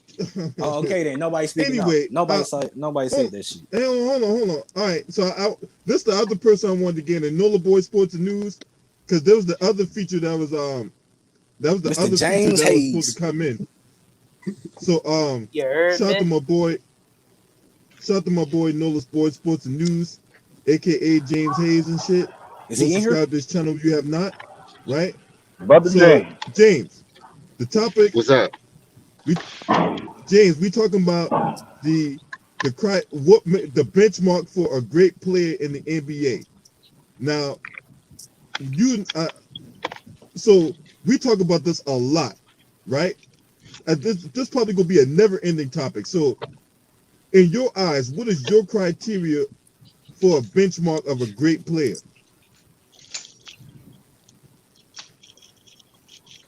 Shit, not cheating the system. To me, the biggest thing for me, because you made it, you act like that's it. That's it. And it's not. Like you always gotta want to add something. First of all, salute to you and your channel. Salute to the people that's on the panel and in your chat room. But what Salute, makes Big Hayes. what makes a great player, like dog, you can't be content with your position because you made it. And I see a lot of players do that. Like even in the off season, you'll see them working on the same shit. Like if every off season they'll show something different, you'll be content. I'll be like, all right, I see what you're trying. You done added something new to your bag. Like back then, every season, no matter what it was, to get that fadeaway off, you needed more in your bag because you just couldn't go to it like that. Your footwork had to be up to par. Even with the sky hook, your footwork. A lot of people don't have footwork in this era. You know, they think they got handles, but that's just a story for another day because they're so ball dominant in this era. You can't pay attention to everything. As long as they make the shot, you contend with it. But look how ugly it was. Look how hard they had to work. That shit supposed to come easy. When you work on your game, when you hit that gym, work on every aspect, you can tell the people who working on it, like for real, in this era. You can look at the ones and tell who is developed and their growth is right on par with their career. Some people like, oh, he a first round draft pick or he a second round pick. Man, that don't mean you're gonna live up to expectations and you still waiting for these motherfuckers to blossom and come into fruition and you can't get them to do nothing because they're not working on their game as far as they self and your organization probably just that bad. Like, I'm gonna give you a good example. Look how long Philadelphia was trying to trust the process. They been had talent, but they never had the coaching staff to bring the talent out of them. Then you had lazy motherfuckers over there. Niggas wasn't working on their game. Now you become a journeyman. Basement You to the know what I worst. mean? Ben Simmons. Now you become a swing man and shit. A motivational speaker like a Jared Dudley. Nigga don't want that on their team. I need somebody who gonna come out here and help me win some of these games. You know what I mean? I need somebody that's gonna come out here and contribute, gonna be willing to put that work in. And a lot of these players made it to the league off athletic ability, of being able to shoot from one area of one spot of the floor, and that's it. And that's how I look at it, LB. And I'm not shitting on their era, but it is what it is. Dog, when you watch this day's basketball, that's what you see. Everybody spread out, go get in your little favorite spot in the corner. PJ Tucker don't move out that fucking corner. Come on, man. It's more to basketball. For you to even must have a job in the league and the niggas talking about, oh, he's a championship piece. How? You still, both sides of the ball still matter, man. I can't get jiggy with that shit like that, dog. Facts, Jay. That's facts right there, Definitely man. a championship player. But I agree. Shit, right there. I agree too. Yeah, I can't put it better He's got myself, these man. bums. That's all I got on it, though. That's all I got on it. It's all about your work ethic, LB. It's all about your work ethic. And a lot of these niggas, that's why I tell these youngsters too. And I don't care if you go out there and set out for the bag. You got out the hood, you taking care of your family. But you got fans out here that's buying these apparels. You got fans out here running, getting up 5 o'clock in the morning, staying that long ass line to buy them shoes coming out. You know what I mean? So get the fans a good show, man. Don't rob us of our money that we work hard for. Cause we got to get up and put that work in to get this check. Y'all niggas out there stealing money ain't doing shit about it. But then when we criticize you motherfuckers or we hating, we ain't giving you a chance. Nigga ain't gave me no motherfucking chance. Nigga stayed on my ass because I made a shot. That don't mean, oh, good job and get off me. They gonna keep on. Come on, I know you can do it. Keep pushing. These coaches today sit over there and they won't call a timeout. You up 30 points and let a nigga suck a 30-point lead up. Now they up by 16 and now you all of a sudden won't call a timeout. Man, they need to throw all these niggas away. Hey James, and me ask you something. So who you think is the better is a greater player, Magic or LeBron? Man, You know what? No, that's not even much. you want That's the not even truth? much an answer to me because I'm gonna tell you why. When you look at Magic career speak for itself. To say LeBron is this great a player, all the help that this nigga had, why he only got 110 assist season, and he didn't get that till he had a ball post dominant person that can go inside and go outside. Because he Like averaged if he would 28 have just points. Cause LeBron. no, hold up. This is what I'm saying. Put it this way. If LeBron had to play with a Shaquille O'Neal, a nigga can't shoot free throws and only could get his punch at one area and can't stretch the flow like a Ewing, Elijah Wine, David Robinson, or Tim Duncan, how many assists you think he'll average? If he had those type of players, or If he had a Shaquille O'Neal type player compared to a nigga that can turn around like a Ewing, Elijah Wine can hit that 18, 20 footer. if you put the right pieces around him, he'll get at least 8 or more. Hold up. Oh, no. I see what you're trying to do. Answer the question. If He you did give him a answer the Shaquille question, O'Neal type, no, he didn't, because I'm gonna tell you why. Anthony Davis can shoot like Elijah Wine and he can shoot like a Ewing. That's why he had 10 assists, because that big man can go inside out and get it. So every time you pass in the ball, You 65% of the time you're gonna. I say Anthony Davis. I say Shaquille O'Neal first. I say, do you think he'll get 10 assists with Shaquille O'Neal? yes. Nope. Compared, Nope. My Nope. opinion, I think he would. No, he wouldn't. Bro, hold up. O'Neal- That's my opinion. Compare- I think he would. I got something to say to that. compared to a dude that play like Anthony Davis that can shoot the. No, he won't. He won't average 10 assists with Shaquille. I got something to say to that. So Unless he's throwing alley-oops. Go ahead. Because he couldn't get 10 assists, that somehow makes him worse than Magic. No, it's just that he don't make his players better. Okay, so why does Mr. Rusty Stankbrick, as you call him, why is he average 10 assists? What you mean? Why he averaged 10 assists? Talking about why he already getting triple doubles every season? He be forcing it. You call him. the conversation. No. I'm talking to James. Why we hold on? Time I'm not out. defending Westbrook. I hate Westbrook. Time out. I think he's a detrimental player. But let me talk to James right quick. I'm using an example. When we talk about hey, when I say hold, that means whoa. God damn it. Now, when we bring up a debate, we talk about two players. I don't want to hear nobody bringing other players into the equation, right? He just brought up Anthony Davis. He didn't say nothing. Player. We talk who's the better player, Magic or LeBron. I don't want to hear nothing but Russell Westbrook. I don't want to hear nothing but MJ or Kobe Bryant. You talked about Anthony Davis. Shit. Did you check him for saying but that's Who's the better player, Magic or LeBron? All right. We're not talking about Russell Westbrook. I'm using an example. LB, then let me try to stay on the topic for the young dude. You don't want me to check him. That's what it is. You don't want me to check him. That's what it is. How you gonna check me? Hold on. Time out. You can hold on. If you know what? I ain't speaking for James. Go ahead, light him up, James. Go ahead. But let me finish. Listen, I wasn't done. Magic. But James, I got a question though. James, I got a question. James, I got That's why you don't always go by numbers. Hold up. Let homie get his part. Hold up. Let homie get what he wanted to say off right quick. Let me see where he coming from. Go ahead, big dog. All right, listen. Nobody's trying to disrespect you like that. I respect Magic Johnson. All right, he a great player, top 10 regardless. I respect him a lot. I'm going through his season when he was like one of the best. I'm not going through like when he had his age or whatever. But if you give LeBron, Kareem Abdul, James Worthy, who else he had? You don't think LeBron would be dominant in that team? He's more athletic. a better defender, but people don't ever want to bring up Magic was not that great defensively. What? You what, nigga? What you talking about? Hey, is that the same? Hold on, let me ask you a question. Is this the same dude that was talking before they would cut him off? Nah, this kid Trump. That was other dude. The dude with the cat. I want to hear his question. Oh, I want to hear his question. No, but you good. You good, kid Trump. I fuck with you too. I know what you trying to say, but I ain't want to cut your boy off because look like your boy was trying to get somewhere.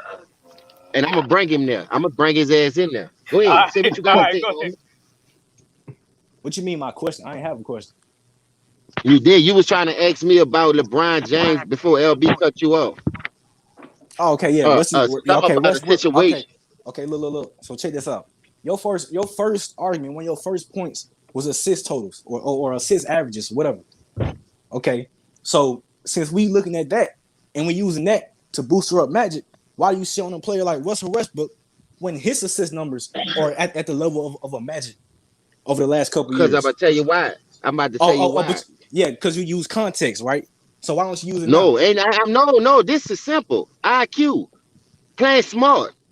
When you play for numbers, it's different. Oh, exactly. But when you play to win, hold up. That's what I'm trying to tell you. When you play for numbers, it's different. So what you think LeBron and Magic play for? One play for numbers and one play to win the game as a team effort, as a team sport. Now, if you're gonna sit here and tell me that LeBron James can switch his team every year to fit his criteria and still lose, get that to everybody else. Fuck.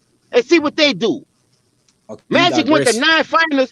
Listen, Magic went to nine finals without doing that shit, my nigga.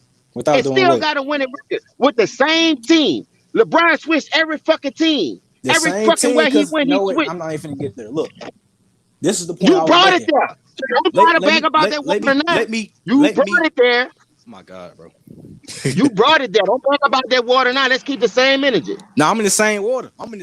Best believe. Look. All right. I'm talking about why you. So when it comes to Westbrook, you use context, but when it came to Magic, you didn't want to use context. That's all I'm saying. You gotta use context both ways. You gotta use context. Man, what part is you not understanding? Yeah, for what? No. Before, you used context after I exposed you for your flawed ass Russell Westbrook argument.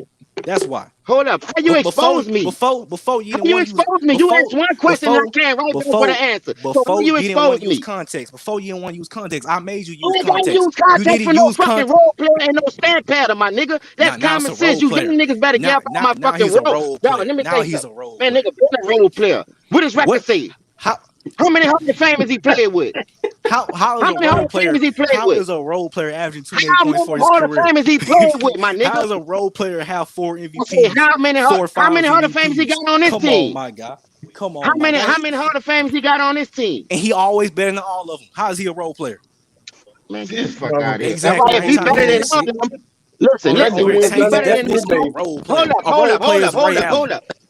Hold up. Hold up. Role player is Rondo. Role player is not LeBron James. Hold up. Why is a role player constantly in the same argument with MJ? Why is he always being debated with MJ? Why is he always being debated with MJ? That's y'all niggas with that shit. Ain't no real niggas. That is everybody. It's everybody. They make polls every year. Who's everybody? They make polls every year. Anonymous GMs make polls every year, putting MJ with this so-called role player. Come on, boy. Hold up. Let's do a vote then. Because you're gonna be easy to cook. No, you ain't cooking shit, boy. What you mean? What you mean? What the fuck I'm talking about? I'm talking to your role player ass. You coming up here boosting your legacy up for a fucking role player. Role player is Ray Allen, nigga. Get his ass. Hold up. I'm glad you said that. A role player is Ray Allen, right? So let me ask you a question. Ray Allen led it. Hold up. When Ray Allen was the leader of his team, he took his L's like a man. At least he knew his role. At least he didn't try to play everybody else's role. And who said that nigga legacy? Who helped add one of them championships to that nigga legacy? Because that game just 26 points before Ray Allen hit that 3. Hold up. Nah, you speaking bullshit, boy. You want to keep cutting me off? I'm gonna cut you off too. What's up? That nigga was the reason why they was losing that game. They was about to go home. What Ray Allen say? How? Say that shit. How? Explain how he was losing the game. Explain right now. I mean, Ray Allen had carried the team. Explain right now. Explain how he was losing that game before Ray Allen hit that shot. Listen. Before Ray Allen hit that shot, LeBron had 2 turnovers. He made 1 3 to bring it back into 2. If Kawhi Leonard would have missed that free throw, it'd have been 4 points. So hold up, let me explain. I'm about to. They was gonna lose, nigga. That was fundamental breakdown by the Spurs, nigga. If that's why I would not let LeBron Kawhi miss. That's what happened. Kawhi missed. No, the Spurs. Tim Duncan was out 2 possessions of that game. Both times Miami got the rebound. Both times. LeBron bricked one of them. I won't let LeBron in the clutch. LeBron bricked one of them, and he made one of them. I give you, he made one. But in the last 2 minutes of that game, LeBron made 1 shot, was a 3-pointer. He bricked 2 of them, and he had 2 turnovers that cost him the game. They was down by 5 with a minute left. That didn't cost him the game they won. They didn't cost the game they won. Because of him. That didn't cost them the game they won. What are you talking about? You saying some bullshit. They cost them the game they Hold won. on. Hey, can I get in here? Hold on, James. Can I just say something? I just said that again. Hey, hold on. You're talking about the game they won. That was game 7 when Cool Weed motherfucker missed them damn free throws, and Tim Duncan missed his 1 free throw. So let's not act like he dominated and they just destroyed them. That's what I'm saying. Listen, hold up. Get that correct now. Okay, and Mr. Ray Allen scored 0. And the Savior, and the Savior got beat by that same team. And the Savior, and the Savior Ray Allen had 0 points. The Savior Ray Allen had 0 points. LeBron had 20 straight points before Ray Allen hit that 3. I ain't trying to hear shit about him costing the game, bro. He put them in that position to win. He put them in that position to win. Fuck you talking about. He had 20 straight points. He scored 16 points in the fourth quarter. He had 16. He ain't scored no 20 straight points. Stop all that line. 20 straight. That man scored 16 points. That's it. 20 straight. And you over here and you over here. You said that's it? He ain't scored straight. You say that's it? 16 points straight on that line. You always try to boost that fucking let dog the game. You can go and look it up right now. You can go look it up. You talking about he scored 20 points straight? I don't need to, bro. You seem like you got terrible ass straight. Talking about. Listen, how he scored 20 points straight when he only had 16 in the fourth, sir? Fuck you talking about. What a 20 when he only had 16. What the fuck you talking about? From the third quarter. It's simple. It's simple. You get 20 out of 16, you dumb fuck. You can't carry it on from the third quarter, guy. You have to get a bunch of no face mask. You ride around with a kicker face mask on. Ray Allen saved. Ray Allen the savior. Stupid ass up out 0 here. points in game 7. Everybody say his he didn't do nothing in overtime. Talking about he a savior. Hey, we talk about LeBron. But Ray Allen saved his ass. What are you talking about? Ray Allen saved his ass. Hold up. Let me ask you a question. Fuck Ray Allen. Let me ask you a question. I seen that nigga go off for 51 points. And that nigga couldn't close the deal. He always bring his He got shook by Steph Curry. Hold up, dog. I seen that nigga in a bubble. I seen that nigga in a bubble on that bubble ring when he had Miami game 5 on the fucking ropes and still couldn't close the deal. Hey, why you calling the bubble ring? You know your boy Ticket called that a tough ring, right? Why you calling the bubble ring? Because it is a bubble ring. That's what it was. Your boy Ticket called it a tough ring. And look. I'm finna expose James right here. Guess what? Throughout the entire playoffs last year, James picked the Portland Blazers against the Lakers. He said they were gonna beat the Lakers. But when he beat all the teams he picked up against, guess what? Oh, now it's a bubble ring. Man, get your ass out of here, boy. It is a bubble ring. No matter Portland gonna beat them in 5. Portland gonna beat them in 5. The Heat gonna beat them in 6. Man, get your ass out of here. They got their ass kicked, and now you want to call it a bubble ring. Who ring last year? There was a bubble ring. Whoever would have won. I never put no amount on none of them games. He picked all them teams. I had Miami. I had Miami, nigga. And Portland. You ain't Ticket had them against Portland. Stop it. I'm trying to hear that shit. I was on all them live streams, but I was hearing all that BS you be spouting. Everybody picked Portland because we didn't know if the boy wasn't gonna play and Dame was gonna go out the rest of that series. But at the end of the day, it is what it is. You can't win them all, but you niggas lose every one and still got an excuse trying to win. Wait, what are you talking about? You said what? He wasn't gonna play. What you mean? When Dame got hurt that year. Hold up. When Dame Little broke in game 3 or 4. They ain't Okay, separate. okay. How many games Dislocated did his they win finger. up until then? How many games did they win And up until listen, then? if you would have told me the dumbest fucking coach in Fuck out NBA of here. history and Terry Stotts was going to freeze nigga, you picked that team, boy. You Nola picked was that cooking. team.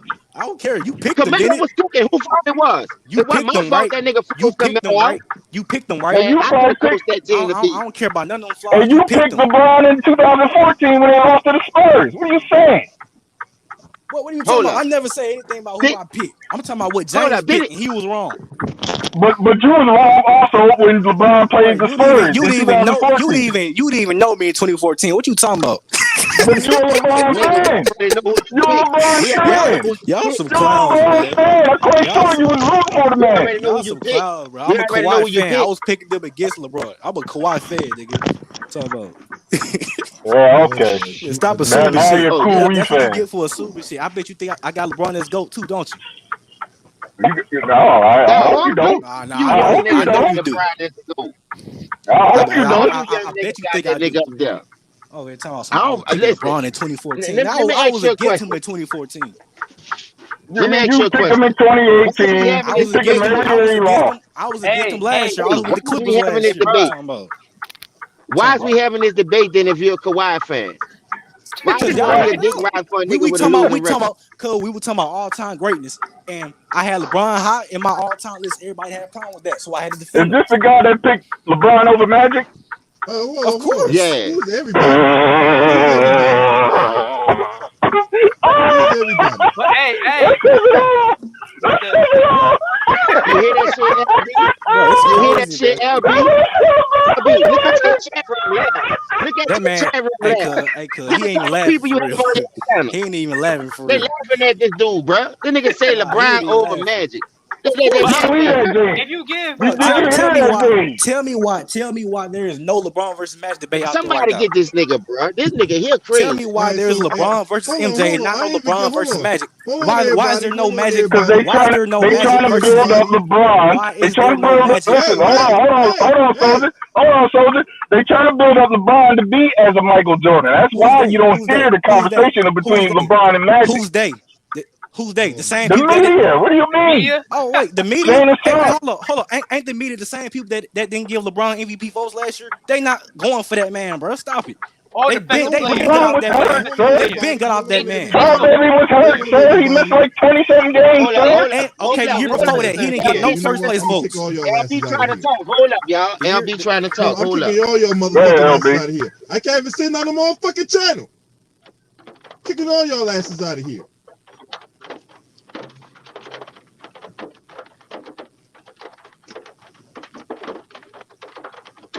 God damn! I can't even sit where I want my fucking channel.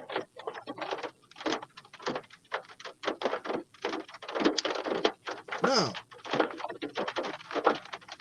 I didn't even get the chance to explain why I believe who was the better player, Magic or LeBron. Now, for me, personally, I would go with Magic, and this is why. Me personally, when I see a guy win the championship in his rookie year when he dropped a 42-point triple-double, right? When I see him drop a 42-point triple-double as a rookie, right? And then throughout the time in the league, his whole time in the Lakers, right? He played 9 NBA Finals, went 5-4, with practically the same team. Yeah, they made changes here and there, but it was no changing half the team around, and there was no extensive overhaul, right? Magic was one of the top 5 players in the NBA in assists, a perennial All-Star, and he did it on one team. He never had to change teams. He never had to, rig the system to where he would be an MVP or anything like that. The only reason why you got LeBron in the category, and look, this is not to take away from LeBron's greatness, but we need to tell the truth here. The dude got people in the media that will go for him no matter what.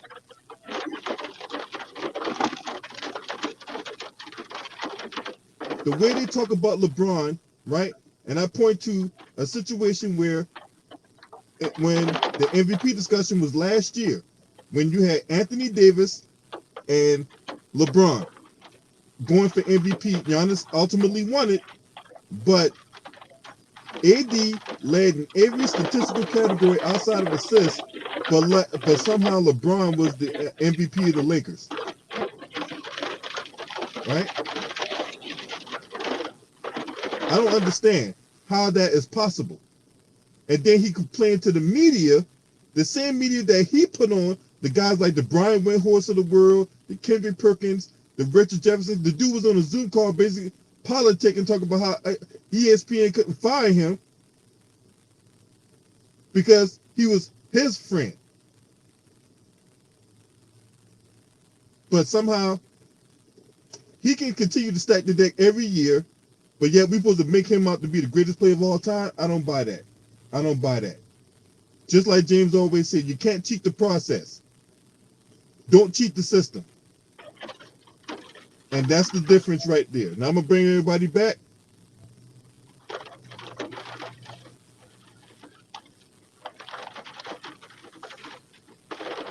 And my boy Too Raw up in here. Great video too, Too Raw.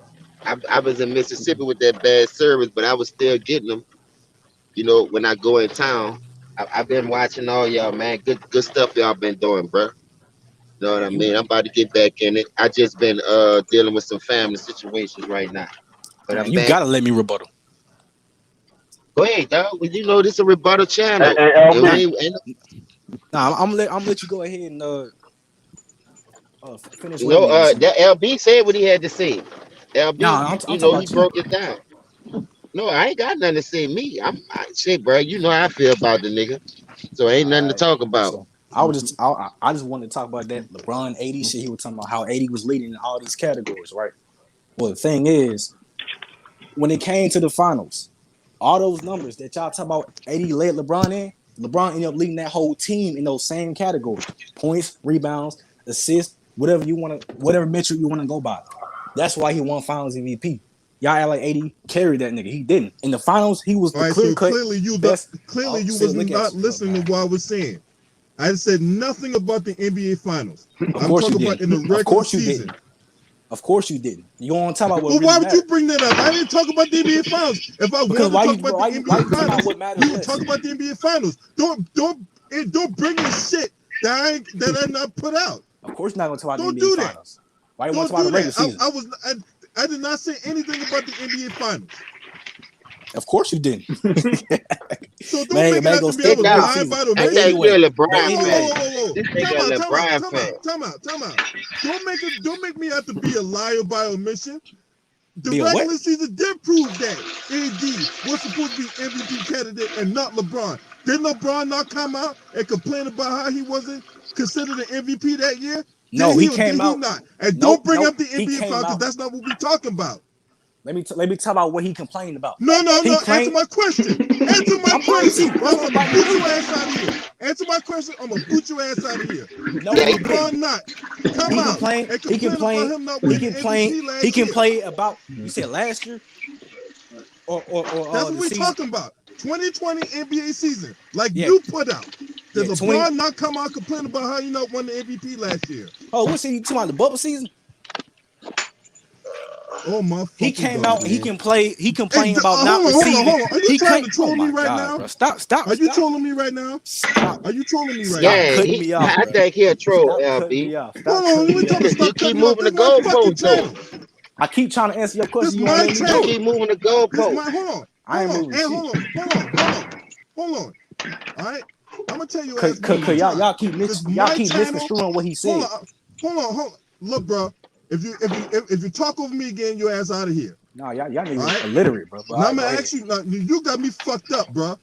Nah, you illiterate. I don't know what you think you on. You but this is my channel. I make the rules here. Okay. Okay. You don't pay my Wi-Fi. You don't pay my cell phone bill. You don't come in and start imposing your will. Now, answer my question, or else you're out of here. Did LeBron James not come out and complain about not winning MVP at the end of the 2020 regular season? Yes or no? No, that's not what he complained about. Or what did he complain about? Not receiving first place votes. He was mad that he didn't get any. He didn't mad that he wasn't one. He wasn't mad that he didn't win MVP. He was mad that he got as many votes as he did. Because he felt like they. So if he felt like they disrespected him by not giving or giving him barely any votes. That's what happened. He wasn't mad about winning MVP. Okay, so if you did, so if someone was complaining about that, then it doesn't make sense of why he complained about not winning MVP, because to win MVP, don't you have to have first place votes? Bro, look, on Bleacher Report, I'm looking at the title right now. LeBron only getting 16 first place. Well, no, 16 first place MVP votes. It says it pissed me off. So don't that signify him complaining about not winning the MVP?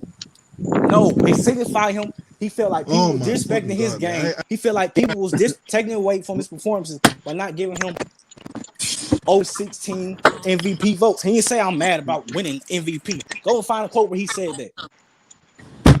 Y'all be making shit up. Well, I was second MVP voter. Okay. So how was it disrespectful if he finished ahead of James Harden and Luka Doncic and Kawhi? Bro, that's not, bro. Of course he's gonna finish, but like, what if did anybody they do got disrespected, it was Anthony Davis, who was 6th. Huh? Yeah. If anybody was disrespected, it was AD, who finished 6th place. Disrespect, and I feel like he should have. I feel like he should have came at the meeting for not giving him votes too. I'm gonna keep it real, but I'm gonna also keep it real when I say LeBron did not say he was mad at not winning MVP. I don't know why niggas be saying that shit, bro. I'll give you last year. He said he was mad about not being voted the best player in the league, saying watch King and all that shit. I'll give y'all that, because ain't no defending that.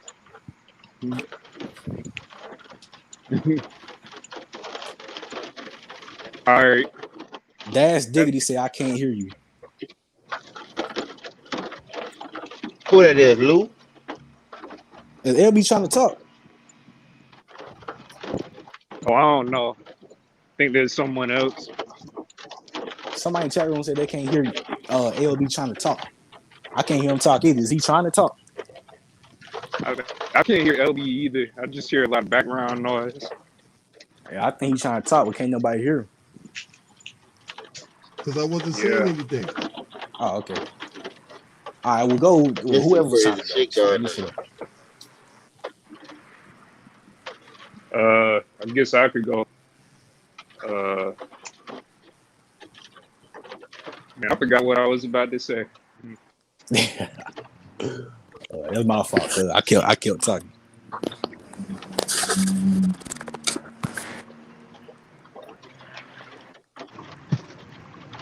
Shit, all I was saying, bro. All I say, is the media don't ride LeBron as much as y'all think. Or much as y'all think they do. I mean, it's not half and half, really. Not no more, bro. Not no more. Go on Twitter, bro. Go on Twitter. Go on media. Go in the comments. There's so much hate for that nigga, bro. That shit over with. I mean, I disagree to an extent. Yeah, you're gonna have niggas like Shannon Sharp and even sometimes Max Kellerman, and of course that long nose white dude always gonna be capping for LeBron. Nick Wright. Nick Wright. But they don't represent the entire media, bro. I hate that. No, they got more than that in the media, you know that. And that's just bad for business because nobody else don't get that privilege. Nobody else can manipulate who come play with them. He tearing teams down, small market teams. Like, look what he did to Jared Dudley. That wasn't even much a topic. Jared Dudley was getting no burn for him to be no fucking topic that. What happened with that situation? All I saw was he was mad he didn't come back. What happened? Yo, let me say something like about this. And he ain't hold it up. Yeah, let me say something. All right, this MVP shit, like LeBron being mad that he didn't get any votes. I'm like, yeah, you can be mad, but like at the end of the day, like we know, like you one of the greatest players of all time. Like you don't, like it don't matter, dog. Like just you know what is disrespectful though? Like I think it was like 5 years ago when they ranked Kobe Bean Bryant 40th on the all-time list, and he said ESPN was a bunch of idiots. And then ever since then, They just been tearing that man down. Like y'all want to talk about the hate LeBron, and like I'm not gonna be delusional. LeBron does get a lot of hate. I'm not gonna sit up here and lie, but compared to Kobe, it's not even like I think Kobe got more hate. To be honest, like it's just my honest assessment, dog. Nah, Because I agree. when you hear Shit. them, when you hear them talk about Kobe, like even when they trying to, give him his props, it's always some slight, sneak diss or like it seems, very, sly or whatever. Like when Nick Wright, like not Nick Wright, what's his name, Jason Whitlock, his fat ass. Man, I When can't this stand, bro. man was gonna get, That's a terrible human being right there, yeah, bro. yeah, this man was about to get his 2 jerseys retired. And no, even before that, when he dropped 60 his last game, he called him the most fraudulent superstar ever on his last game. Like people were celebrating, like trying to give him his flowers while he was still here. Man, Like that wasn't even the worst of it though. You see the other shit he I know, did? Like when yeah, I think he was talking about Kobe's wife or some shit, banging niggas in yeah, prison or niggas from prison. yes, That oh shit, yeah, come on, bro. I remember the day Kobe died, man. and Which is it, the day after LeBron passed Kobe in points. mhm. Like Nick Wright was on Twitter just celebrating and shitting on Kobe. I understand if you like a player, that's fine, but you don't have to But shit on another shitting on player him. to elevate another guy. Yeah, I understand that, bro. See, I don't do that to LeBron to make Kobe look good. Like I don't shit on anyone because at the end of the day, like they made it to the NBA and like they the highest. Like it's hard. It's not easy what they do. Like it may look easy, but it's hard to get to that level and stay there for a long time. You know what I'm saying? Yeah. Mhm. Shit. I mean, at the end of the day, all these players get hate, but like LeBron, Kobe, I think they probably like the most hated. But actually, I The think they only kind of one died who down isn't, since. yeah, a little bit. I mean, it's still there, but like it's mostly on It's Twitter. only because niggas showing fake love nowadays. Yeah. I think Giannis is about to be the next guy that's gonna get a lot of hate. So what? Oh, I can Oh see yeah. it. I think Giannis is I can gonna see be the it. next guy that's gonna get a lot of hate. Oh yeah. Cause remember, it was Kawhi for a while once he turned down the Lakers. Yeah. Hey, but why? Too wrong. Why they don't want to look it up and do it the right way no more? Then What's Well, the the right way? media, you know what I'm saying? They you know how it is with them, man. They're about ratings. Hey, I'm gonna tell you. Can y'all I hear don't me? think that shit gonna get the ratings no more. Yeah, I can hear Because you. if you already know who's gonna go, yeah, you good, LB. If you already know who's gonna go to the playoffs, and for the championship, everybody already picking the Lakers and the motherfucking Brooklyn Nets since Kawhi hurt. Man, y'all can't That's lie. not no fun, dog. Y'all That's can't not lie. no fun. The Lakers versus Nets. If that finals happen, that shit gonna get tons of views, bro. That shit gonna get Yeah, tons of because you views. got two of the biggest markets in America, in New Yeah. York and LA. And then So they of got course they're gonna LeBron get. versus KD, AD versus Kyrie. Or I'm not gonna put Westbrook in there because I don't think Westbrook that type of player. But Well, It's I'll tell crazy, you dog. why people don't want to do it do it the right way anymore. There's a couple reasons why for that. Because one, a lot of players got brand, like every player, especially your star players and your superstar players, they all got brands to uphold. For one, right? The more they win, the more they get marketed, the more money they make, right? Outside of basketball. So everybody got a personal brand. That's for one. For two,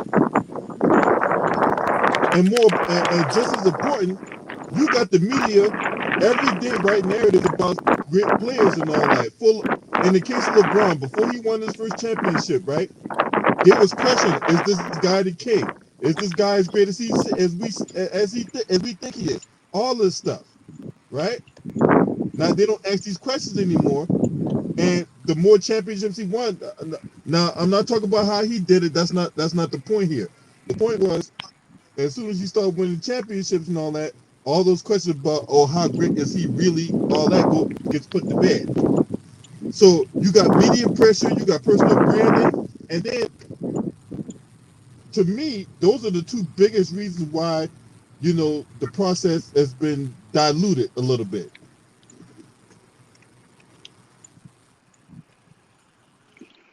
Right. This is my whole biggest thing. I don't care if they let you do it. I'm not gonna root for you because I know what you're doing. But that's like I say, that brought me back to the question you asked me. If you go in this gym and you work on your game, you go in this gym and you get chemistry with these players instead of having them being set shooters, pick and roll type players. Just play.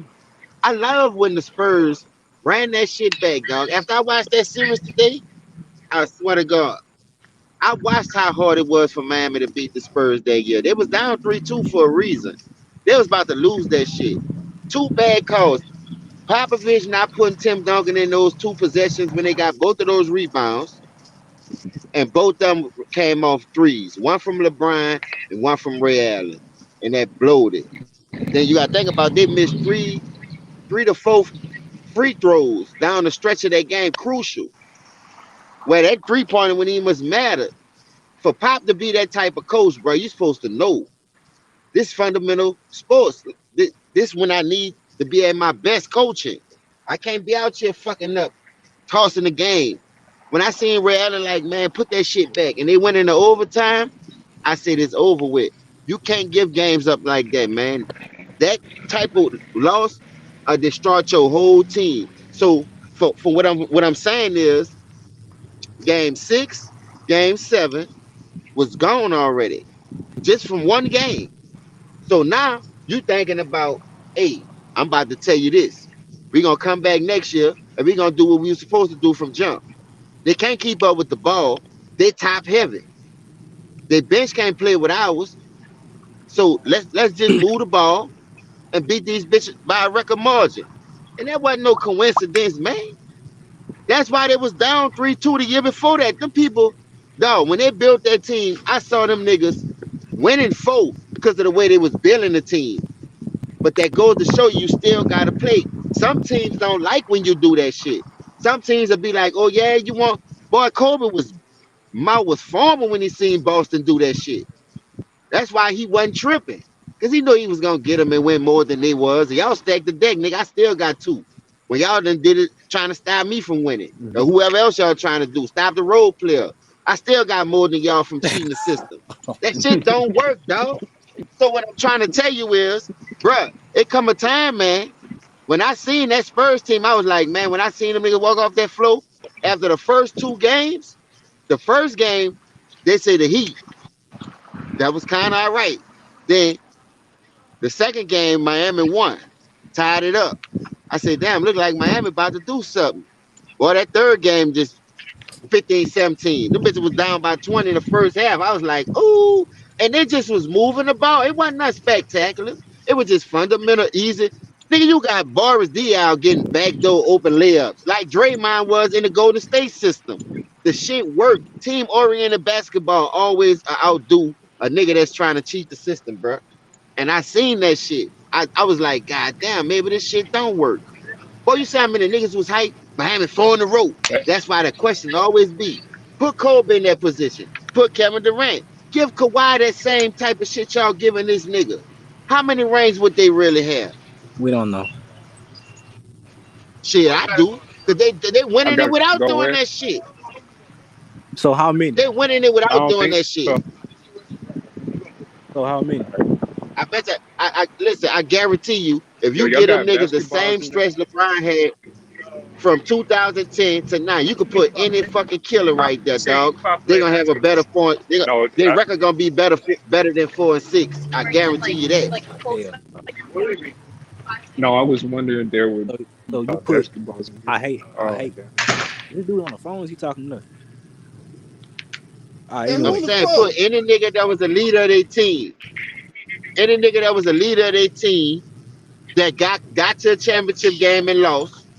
I got to the Western Conference Finals, couldn't get over that hump, but they just needed a team like that. But them niggas was going 4 years in a row. This nigga went 8 years in a row. Man, that nigga 3 and 5 in those 8 years. That's a lose. You still 2 games below 500. My That's God, shitty, dog. guess what though? Oh, He did has say a this. guess what? I can't talk, bro. Uh, It's on the he phone. did. No, go ahead. Yeah. Whoever trying to say something, go ahead. Yeah, I often say you talk about his winning percentage in the finals and shit, but yet you don't call other guys like Kobe a role player, even though his career winning percentage is lower than LeBron's. Hold up. Yeah, Kobe winning percentage is I lower went, than who? I went there. LeBron's. Go on Stat Muse and look it up. In the finals? I said career winning percentage overall. Man, And somebody. how you get from the finals to overall winning percentage? What you mean? All right, I'm gonna get on your level then. You play the game to do what? Play the game to You win. talking about that winning? All right then. You got a losing record, nigga. 3-5. It's clear enough for you now. So what? You talking about some shit don't count. You don't You said play the shit. you don't You play the said game to have a winning shit. record in the regular season. You play the game to get to the finals and I dominate. said Something overall. he has not done. Overall does not Something just he has. include regular Man, season. I'm not It includes worried about no regular overall and record. of I'm course looking you're at not. the bigger picture when it count. What count the most? The overall record or the finals record? How many times you won it? If you got a better What count? overall record than me, What but I count? got two, and I got What, one rank and you got none, who better? what counts is their resume. LeBron got a better resume. How No, about that? no, no. That's not what I asked you. If you got an Exactly. overall winning record, but I got a better finals record than you when it count. I got my team there and I put them on my back and won. Something you failed to do. With a stack team, you got a losing record. What the fuck is you telling me, man? And it's crazy because he still got more finals MVPs. Damn. Oh my God, Yeah. God damn, Yeah, I these went there. niggas I here. went there. Bro, I went there. In I every understand, metric. Hey, bro. that's I hey, can't hey, call you no AJ, that's jockstrap politics sniffer. for you, boy. That's I'm gonna call politics you right a there for you, G-string boy. This sniffer. man said You this know, man said politics. You're a that's G-string politics sniffer, right This there, boy. man boy. said You're a politics. G-string sniffer. I'm matching resume for That's resume because politics. LeBron's is so Yeah. much Man, greater than y'all. you ask, hey, they ask you one question, then pivot to another one. He was doing that to you, dog. Every time you ask him the question, he talking about something else. That man asked you for the regular Yo, season. You talking about the finals. Anything to fit your argument so that nigga don't yo, get That's cooked. what you That do. nigga already You got ask me questions to fit your no, argument. That's no. what both of y'all do. What making me mad about you? That nigga already What, cooked a himself, and you one-sided still question. in We his all bitch defending him for a losing record, dog. You need to be ashamed. You trying to defend a losing record. I'm That's trying to what I'm defend a tripping nigga with a out on. much better resume than the guy that you put him lower than. Man, that nigga, how he got a That much makes better no sense. resume? That makes no Let me sense. ask you a question. 4-6 is better than 5-2, sir? That's the only thing on the resume. Do you know what a resume is, my guy? That's not what I'm saying. Nah, Listen, that's no. not You what said I'm how he saying. got a All better right, resume, and you talked about finals record. Come on, bro. Give me all of it. Give me everything. Yeah, you don't want to do that, do listen you? to what I'm saying. Uh huh. You don't want to do that, do you, Bruh, boy? Yeah, we in the niggas don't same want to. position, Niggas my don't want to do nigga. that with Kobe. LeBron got a much better resume. They don't want to never bring up one resume and shit. They always want to talk about, oh, he was a better scorer, more clutch, finals record. Give me all of it. Give me the whole body work. Give me accolades. Give me achievements. Give me individual accomplishments. Give me stats. Give me metrics. Give me advanced stats. LeBron got him on all that. I'm not trying to hit none of that, bro. I want to talk about finals record and LeBron shit. got him in all that, huh? I hear you, my nigga. So you Prove me think wrong. LeBron better than Prove me Kobe? wrong. Prove me wrong. Shit, LeBron proved you wrong when he was scared Nah. Prove me to wrong. No, face him. nah. I want you to prove me wrong. LeBron had the better record. Why he ain't make it? See, look at He let the booty goon go. what Why you you talking let the about. booty goon You beat you? mean he had the better record? He didn't make it. What you talking about? LeBron in his prime, nigga. That's what the fuck I'm talking about. Oh yeah. LeBron in his Oh, you talking prime about making them commercials. you talking about when he was He winning let the booty MVP. goon You beat him. talking about when he was winning MVPs on Kobe watch? You talking about when he went 10 and Listen, 2? You talking about when he went let me 10 ask and you a 2 against question. Kobe Bryant from the year 2004 to Let me ask 2010 you a question. before all those Let championships? me ask you a question. When he was You whooping go Kobe 10 and Bryant 2, in but those who got matchups? the hardware? That what we talking Say, about? bro, who got the hardware That though? what we Who talking got about? the hardware?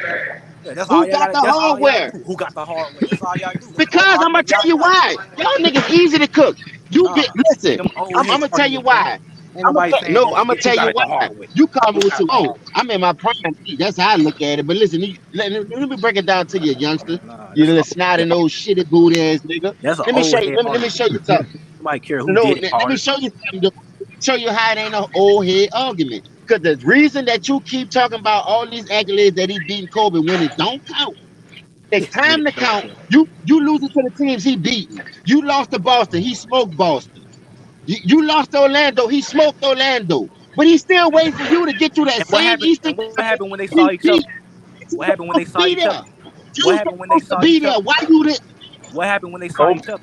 hold up. Oh Kobe my was God. waiting Hold for up. him. What are you talking about? Kobe was waiting for him. You Kobe, talking Hold up. about Kobe one whooping his game. They ass. play twice a season, dog. You talking about one game Man, twice a played season. You 22 play at games my home, I overall. play at my home. 22 games overall. Fuck out of here. Ho- Hold up. Twice a season. 22 Let me games say overall. something, That's a lot, James. nigga. He don't want to talk about matches though. He don't want Go to do that. ahead, bro. And it's funny because this whole James. panel was Man, raving he talking about about how All stats right. he don't matter though. okay. I All want to right. talk How about LeBron shit that Wait, wait, count. wait, wait, man wait, was James. 22 against man was I got him. 22 against Kobe without super teams. No, he. Wait, there's a lot, but he. Okay, Come on. like you want to talk.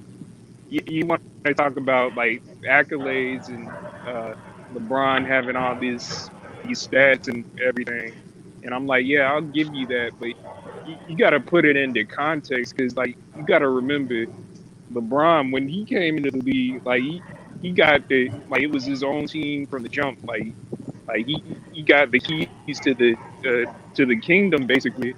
Kobe, like he had to come off the bench his first few Nigga, seasons. he went It to a doesn't mean he 19 wasn't, win team. good. Talking about he had all right, no, go ahead. Go Hold ahead. up, I'm go. Hold on, hold let up. him get his point Okay, off though. okay. Let me ask You can you. go ahead. He try Hold to up. cut you Let off me though. ask you a Don't let him question. cut you You off. think if all right, if LeBron was drafted to the Lakers team, Kobe was with Nick Van Exel, Eddie Jones, Shaq, and who else was on their team? I forgot the other person, but like if he was drafted to that team, you think LeBron would start? Let me ask you that. Do you think he would start on that Lakers team? Who you talking to? Talking to you. You, You ask, do I think LeBron would start on that team, bro? This man came out the gate yes, averaging 50 with points, Eddie bro. You Jones. think he not starting No, he wouldn't caliber have on Oh any my started. team God! he put Hold on No, he on, wouldn't have on started, any bro. on any hold up, bro, no. he starts on any team in NBA history at any age. No, Oh no, he my would not have God, started. Yes, he would. He Who would would start not on have him, He bro? started, would have man. started Who in would our start era over him? anyway, Eddie dog. This Jones. dude, Man, that's how y'all you know sit this here nigga don't know and y'all basketball, admit man. Because in the 90s, you had to admit earn your stripes to get on the court as a rookie. y'all He wasn't going to y'all see no y'all time as admit a rookie coming in starting like and that. Come on now. You don't know what you're y'all talking about. y'all admit that the media was trying to push this man up. So why wouldn't he start? But you're putting in the context of 2003. He's telling you back to put in the context of 1996. Yeah, I wasn't alive, but I do What my are you talking about? research. I 1996? was born in That that that, 2000. that doesn't That's the make year no Kobe that got doesn't make That's any drafted. when sense. That Kobe nigga was was still in drafted. school. That's the year he got That was drafted. That's got he drafted. he was And way if too you young going back off then. He that got drafted in criteria, LeBron '96. wouldn't have started. LeBron And wouldn't have guess what? started Kobe going So came off out. our that, Are you saying criteria. 18-year-old LeBron? You saying 18-year-old Kobe LeBron in Bryant like came out of high school 1996? too in '96. That's what I'm They telling you. wasn't okay? they wasn't Let me giving tell high you. school players Wait, that wait, much wait, wait, wait. props back I then. got him. That's because there was no Yeah. LeBron. There wasn't no Okay. LeBron. Here's Oh the Oh my my difference. God. God, No man. Like He LeBron. worse than Man, you sound Myron. like a dicklick. That nigga You man, worse come than on now. You Myron, sound like dog. a He sound dicklick like right now. Myron. Like Yeah, he sound like a little You sound like a a dicklick booty right now, bro. bandit. Nah, bro. Y'all Hey, keep hey, hey, can I say something real y'all quick? gotta keep it real. yeah. Go Y'all ahead. mad y'all mad LeBron Can way I too just say young. something real quick? My man keep talking about the accolades and all that. Of course. Bottom line, end of the day, all that matters is shit. Nobody Oh, so says what so Kareem why Abdul-Jabbar is the all-time leading scorer. so What do why they isn't there say? He's a so six-time NBA champion. so That's how they why always introduce him. No one cares about the Thank you. assist leaders. And no one cares about assist leaders, rebound leaders, points, and all that other nonsense. You get mentioned when you get mentioned, and you go onto the Jay Leno show or whoever, whatever the top show is now. You get mentioned as the such and such NBA champion. That's all that matters is the chips. Your man is 4-6. Bottom line, period. He has a losing record in the finals. He's what are you garbage. talking about? He will never be one of the greats. and that's that. When they Basic. talking about these players on talk shows, they show their whole resume on screen before they start talking. What are you talking about? Do they not? Yes, Anytime that's they what I just mention, said. I just said they show their whole resume on TV. You sit here and you say championships only matter. Why ain't y'all calling Bill Russell to go? And then James go sit and say facts. because Bill Russell played in a freaking league with a Nah, bunch of white boys. I thought that didn't matter. I thought only championships matter. Why you bring But up competition now? Bill Russell played in The the league with a bunch of Why competition. you white bring up boys. competition now? I thought only championships matter. Come on, boy. But when he still This get easy mentioned, what work. does he get mentioned as? This easy work. 11-time NBA This easy champion. work. Now you want to bring up Yeah, I'm trying competition. to. This easy work, bro. Yeah, it's close. Does he get mentioned as an 11-time NBA champion, or does he Oh, just get mentioned as Bill Russell? nothing. I I got a was better talking. question. Does he get put in the same conversation as MJ as many times as LeBron does? Say that again? Does he get put in the same conversation as MJ as many times as LeBron does? No, bro, Okay, then. That's all I need to know. because Bill Russell, like I just said, Bill Russell played in the '60s and it dominated. What He was about playing Kobe? against a Does bunch of Kobe get white put in the boys. same? Does Nobody Kobe get put in respects the that. same Everybody conversation? knows white Does boys Kobe? can't play Does basketball like Kobe? that. Does Kobe Nobody get put in? respected the league back Does then. Kobe get We're put in the talking same? about when the league. Hold on. We're talking about when the league Yes, that's what I want dominated to know. sports at one time. It didn't get Hold up. dominated until Yeah. Magic came, bro. When Magic and Bird They had talking their about when rivalry, that's when 08 NBA got popular. Bruh, your first NBA was not on you live literally said TV. We had to watch you recorded games. you literally said only championships matter. Exactly. Why you bring up Hold up. everything else now? Why you bring up everything else now? You said only championships matter. Why you want to bring up competition now, huh? Because it don't benefit your argument. Sit down, What bro. you mean it don't fit my argument? On to the next At nigga, the bro. end of the day, James, bring that ass championships back here. matter. That's it. It James, bring doesn't that ass matter back here. about all these other accolades, rebounds, assists. My nigga, sit Nobody down. cares about that. John Stockton is the Nobody. all-time assist leader. Or is anybody talking Nigga, about him? the reason Oh no. Oh, the it's reason locked. most niggas put MJ as the GOAT, not Is only there because he's someone the in there? but You never even seen MJ play, bro. I bro, he hated never done MJ. talking. I I swear to keep God, I talking and hated I keep that talking milk over you. that Let me ass go. Let dude. me go. I Let me hated that go. dude. Let me go. Go ahead, sir. All right. So anyway, the reason most niggas call MJ the GOAT, and myself included, is because 6 MVPs, 6 Finals MVPs, 6 championships, dominance, straight dominance, dominated the '90s like nobody ever did, bro. That's why. It's not just because of championships. Because if you say No, if you hold say on. only championships matter, the other nigga gonna sit here, they gonna shoot that shit down and say Bill Russell the GOAT.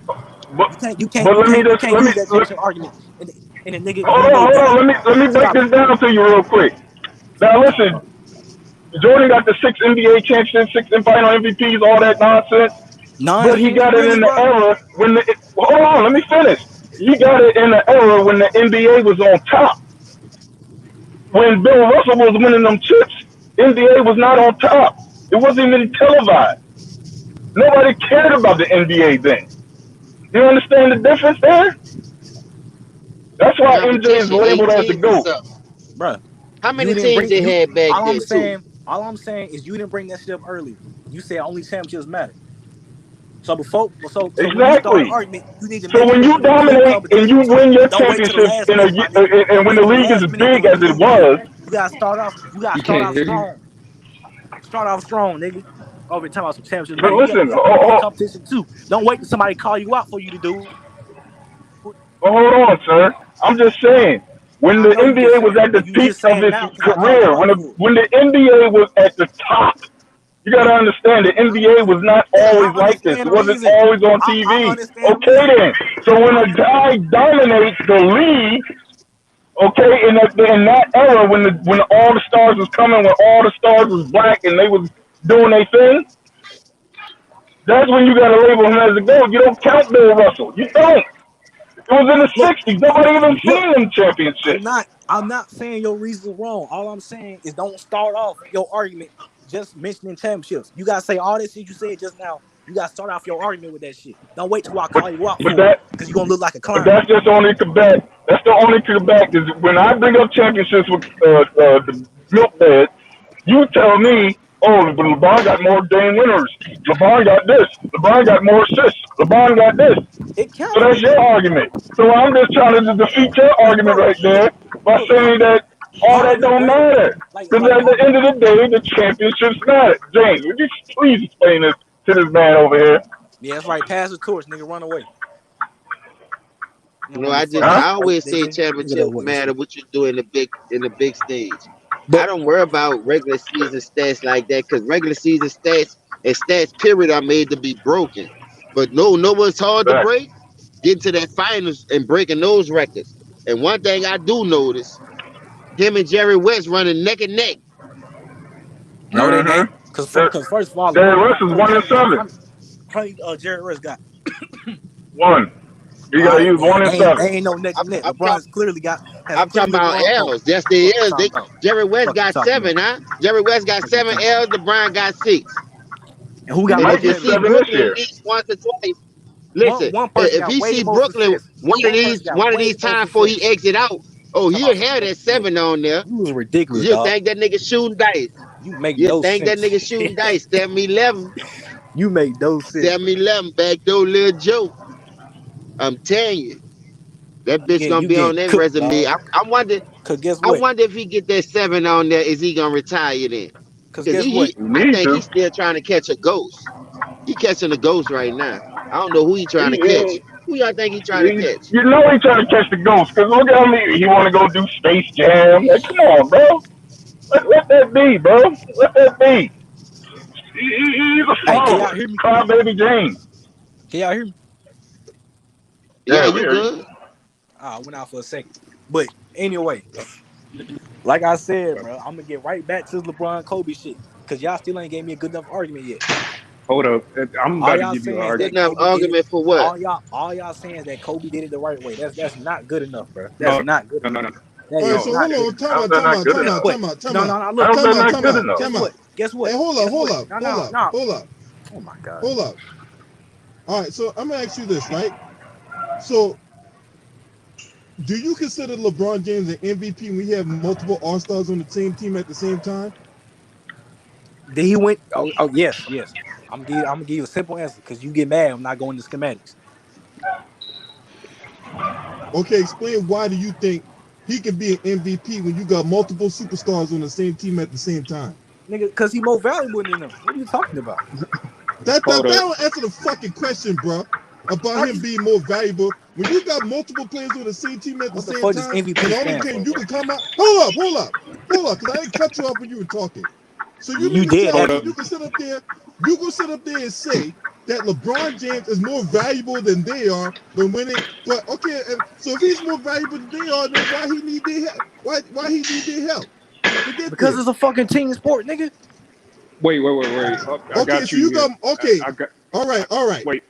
All LB. right, so you got multiple players that's all stars on the same team at the same time, but he's the best Oh player. my. All right, so going off of that, explain why in the 2011 NBA Finals he wasn't even the best player on his team, but he Because was he the best choked. player. We know why he choked. Jordan never choked. Did I say LeBron to go? I keep saying Jordan is better, dog. Why keep bringing up Jordan for? We talking about LeBron Kobe. Jordan never choked. Hey, let me ask you a question. And I asked you that. So James, you you think see how LeBron better than you see Kobe? this? You see this? This Yes, is easy work. Easy work. Easy Wow. work. yes, much That's better. how I body motherfuckers right here. Easy work. Y'all do not give What year LeBron was James you credit why born, Kobe sir? is better. Cause look, now look, That boy sound like he was I born want in to talk. Look, 2019. I want to talk. Right? I want to give y'all a full max ether, but y'all always cut me off. I You can't had do to it. be born like 2003. Y'all gonna let me go? Go I'll ahead. let you Go go, ahead. but Go I ahead, want to Because hear sir. this. You got it. I've been I sitting back know. giving I you a want to hear bullshit the this. whole time. Okay, guess what? Cause guess what? I want to hear this. Go All ahead. right, is y'all gonna cut me off? Let me And talk for like no, no, four no. Go full ahead, minutes. Man, dog. get to I'm the point. I'm gonna give y'all a max ether. I'm gonna start with this. Okay, resume by resume, individually. I'm excluding super teams and all that shit. LeBron got more MVPs, more Finals MVPs, right? More All NBA selections, right? He has an assist title to Kobe scoring title, which I gave him, but LeBron does have that assist title. Okay, and then we go on to stats: higher points per game, more efficiency, more rebounds, more assists, right? Higher 3-point percentage on more attempts for y'all that say he don't shoot enough or whatever, right? Higher Well, Kobe has a higher free throw percentage and less turnovers. Yeah, this shit easy work. And those two last stats kill your whole argument. Hold on, time out. I got one more thing. Hold on. Is that your ether? One more category. Is that your ether? One more category. I got a bonus category. Before you continue, I just want to know, is that your ether? Is that your ether? I just said one more category. All right, go ahead. Because I'm about to take a sledgehammer to your little glass ceiling, but go ahead. Nah, you couldn't do it anyway. Because I just cooked your ass a few minutes ago. You easy work, bro. Hey, I'm big dog. You little poodle trying to be a big dog. Individually, he is not nearly as much. So I'm the fucking Rottweiler. You the fucking poodle. Everything that MJ got LeBron beat in, LeBron got Kobe beat in. Shut the fuck up. Anyway. Hey, bitch. Hey. You want to fucking mouth on my goddamn channel, motherfucker. I'm on your ass. I'm on your head. You know, I'm on all you. You ain't on nobody. But anyway, you're going off of stats. And like I said before, somebody who's a Rudy Poo, candy ass, son of a bitch, walking this motherfucker. And what's the first thing I say? You cannot definitively use stats as a guideline for seeing who's the greatest player. Did I just use stats? You just did. MVPs and shit. And you just said stats. You compared. I said that I just used stats. I used more shit than that. Assists and rebound. You went down the line. Did you not? Y'all keep nitpicking. No, I said MVPs and Finals MVPs too. Fuck you talking about? More all NBA selected too. Oh my fucking god. Bro. Listen, they was hating on Kobe after that fake rape charge. But anyway, if you fresh over Happy Meal, your mama should have been shot up on the side of a goddamn toilet. Do you understand Kobe didn't win most awards after that rape charge? Exactly. They was hating on Kobe, man. What are you talking? They still hate on Kobe now. They hated on Kobe until he died. That's when they mentioned he was one of the greats. You serious? I'm gonna get to that. They never liked Kobe. I'm gonna get to that. I'm gonna get to that. They think he got the name Black Mamba. I hear that excuse a million times, as if LeBron didn't get robbed of a Defensive Player of the Year and MVP. But anyway, what? For who? Oh my God, this guy. Okay, what? Okay, he got robbed. What year he got robbed? Bro, let me finish. God damn. What year he got robbed? No, I'm not getting to that yet. I said I'm gonna get to that later. You gotta be quick on the trigger over here, bro. Hey, this is my channel. I asked the question. Man, I don't give a fuck, bro. I'm not finna forget. I'm not finna forget the point I made. That's because you chill out, man. You know what? Fuck you. Did you ever bring your ass to my fucking channel no more, nigga? And I do mean that. Did you ever bring your ass right here no more, nigga? What the fuck you think this is? This is my fucking channel. I call the shots right in this bitch. Not you. Who the fuck is you? When I ask the question right in this bitch, you answer the questions. The fuck is wrong with you? That nigga brought up the old shit water ass stats. I'm listening to that nigga. The fuck you think this is? This ain't no fucking child play right in this bitch. Did you ever bring your ass right here no more?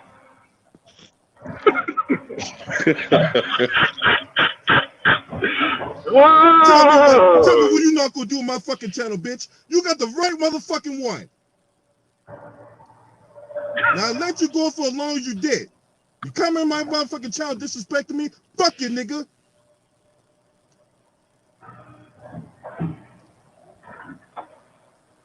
He's probably counting to the rest right now, like his boy LeBron.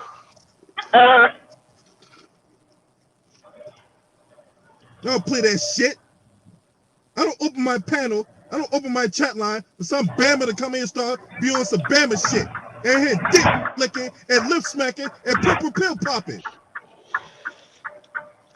Y'all can tell he never did his research when it came to basketball. He only went off what he heard, what he had seen over his time period. He never went back in time to do his history and research, nothing like that.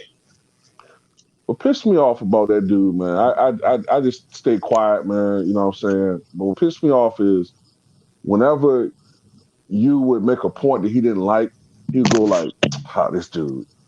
Oh, man, this guy right here. This guy. Like, dude, shut the fuck up, man. Then he kept moving the goalposts everywhere, man. Look, the truth of the fucking matter is he's not a better player than Kobe Bryant. Okay? We know about the many times this dude got blackballed by the fucking league. Over that fucking rip case in Eagle, Colorado. That motherfucker's had like 3 MVPs. Facts. And think They about tried the to time. blackball Kobe Bryant. And think And about then the he's time you on he's like show. these guys talk about how he's inefficient and all that and all that. Get the fuck out of with that inefficient shit. Cause when it came time for that rubber to meet the road, who came through more times than not? Kobe Bryant. And if you want to talk about buzzer beaters, who got the more buzzer beaters out of LeBron and Kobe Bryant? Kobe Bryant. And then you want to sit up here and bring up, oh man, they played 22 times in the regular season. Well, how many times they played in the NBA Finals? None. Because all the times that Kobe Bryant was with them, he failed to get there. Don't hear that bullshit about 16-6 in the regular season. Like I said before, you play for a contract in the regular season, but when you're in the playoffs, you play for a legacy. Facts. Them niggas worry about their little food stamp money. Them niggas don't know how to deliver that check though. You come in with no Ain't goddamn nothing wrong with Sports getting Center that highlight. assistant. Get that So motherfucker what? if you could All get it, these you heard me? guys. But So and then what killed me the most is these niggas come here and talk about this guy stacked the deck higher than the fucking World Trade Center. That motherfucker played with almost damn near 70 Hall of Famers. 70 All-Stars. Over 70. This dude played with over 70 All-Stars. Can't get it done when it mattered most. And then he sit up here and talk about, oh, he made the right basketball play. Look, when it's fucking money time, I want my best player to have the fucking ball, getting it done. Don't give up to no fucking George Hill. You got, in that game against Miami, and when he played for Miami, it was Ray Allen that saved this fucking breakfast. We all saw it. They're trying to put lipstick on the fucking pig. No, that pig is going to get put on the fucking spit, and we have a barbecue tonight.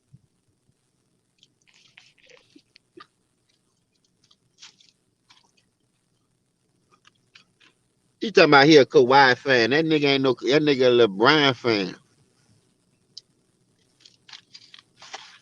You ain't hear Captain Hard, boy.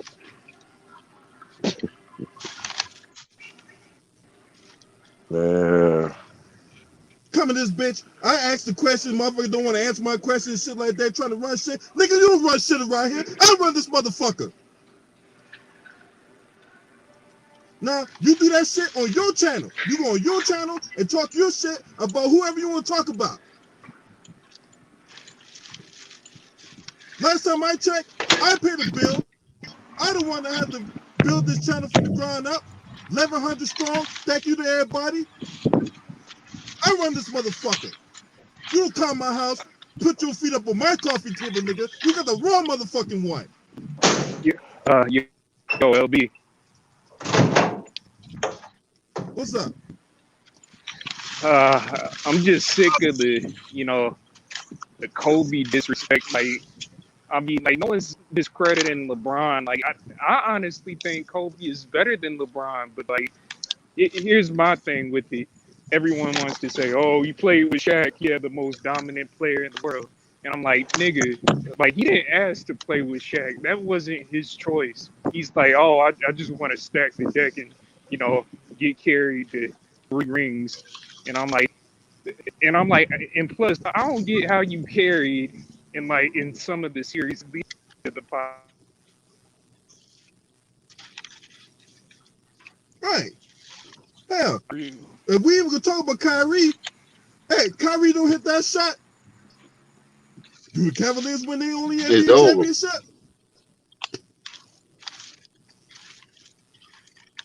And they talking about he supposed to do his job. That bitch ain't must want the ball.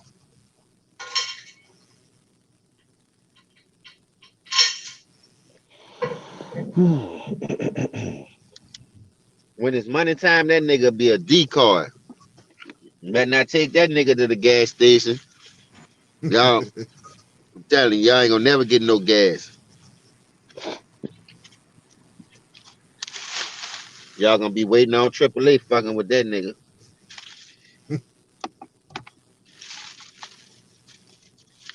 Hey, bro, you got the gas card? Man, I forgot that bitch. Damn, bro, that's your only job. Just keep the gas card. He done lost the motherfucker.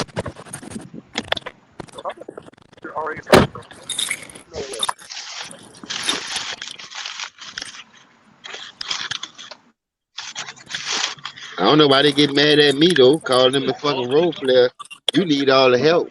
If you ain't need that help, I wouldn't be calling you that. I don't know why. I just assumed because like I called you Kobe. I don't want to. Look at that, bro. You gotta get back. I can't grow dreads. Like the backside? Yeah. Get wavy. Bro, like they pissed off at me for no reason. I don't know why. Ethan and Tyler.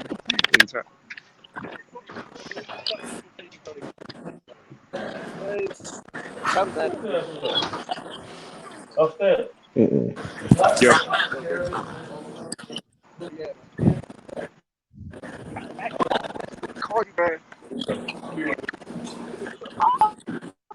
Did y'all go to the gym? You?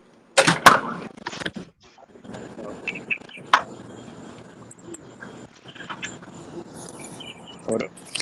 Hey, Y'all y'all, I hear got to me? get up out of here. I got to take care of some business, y'all. Hold up. All right, baby, salute. All right, salute to everybody up in here tonight, man. Appreciate y'all for checking out this video, man. You know what I'm saying? I got to get up out of here. I got bills to pay. You're a non-subscriber, subscribe to this channel. Hit the like button on the way out. This your boy, Scream at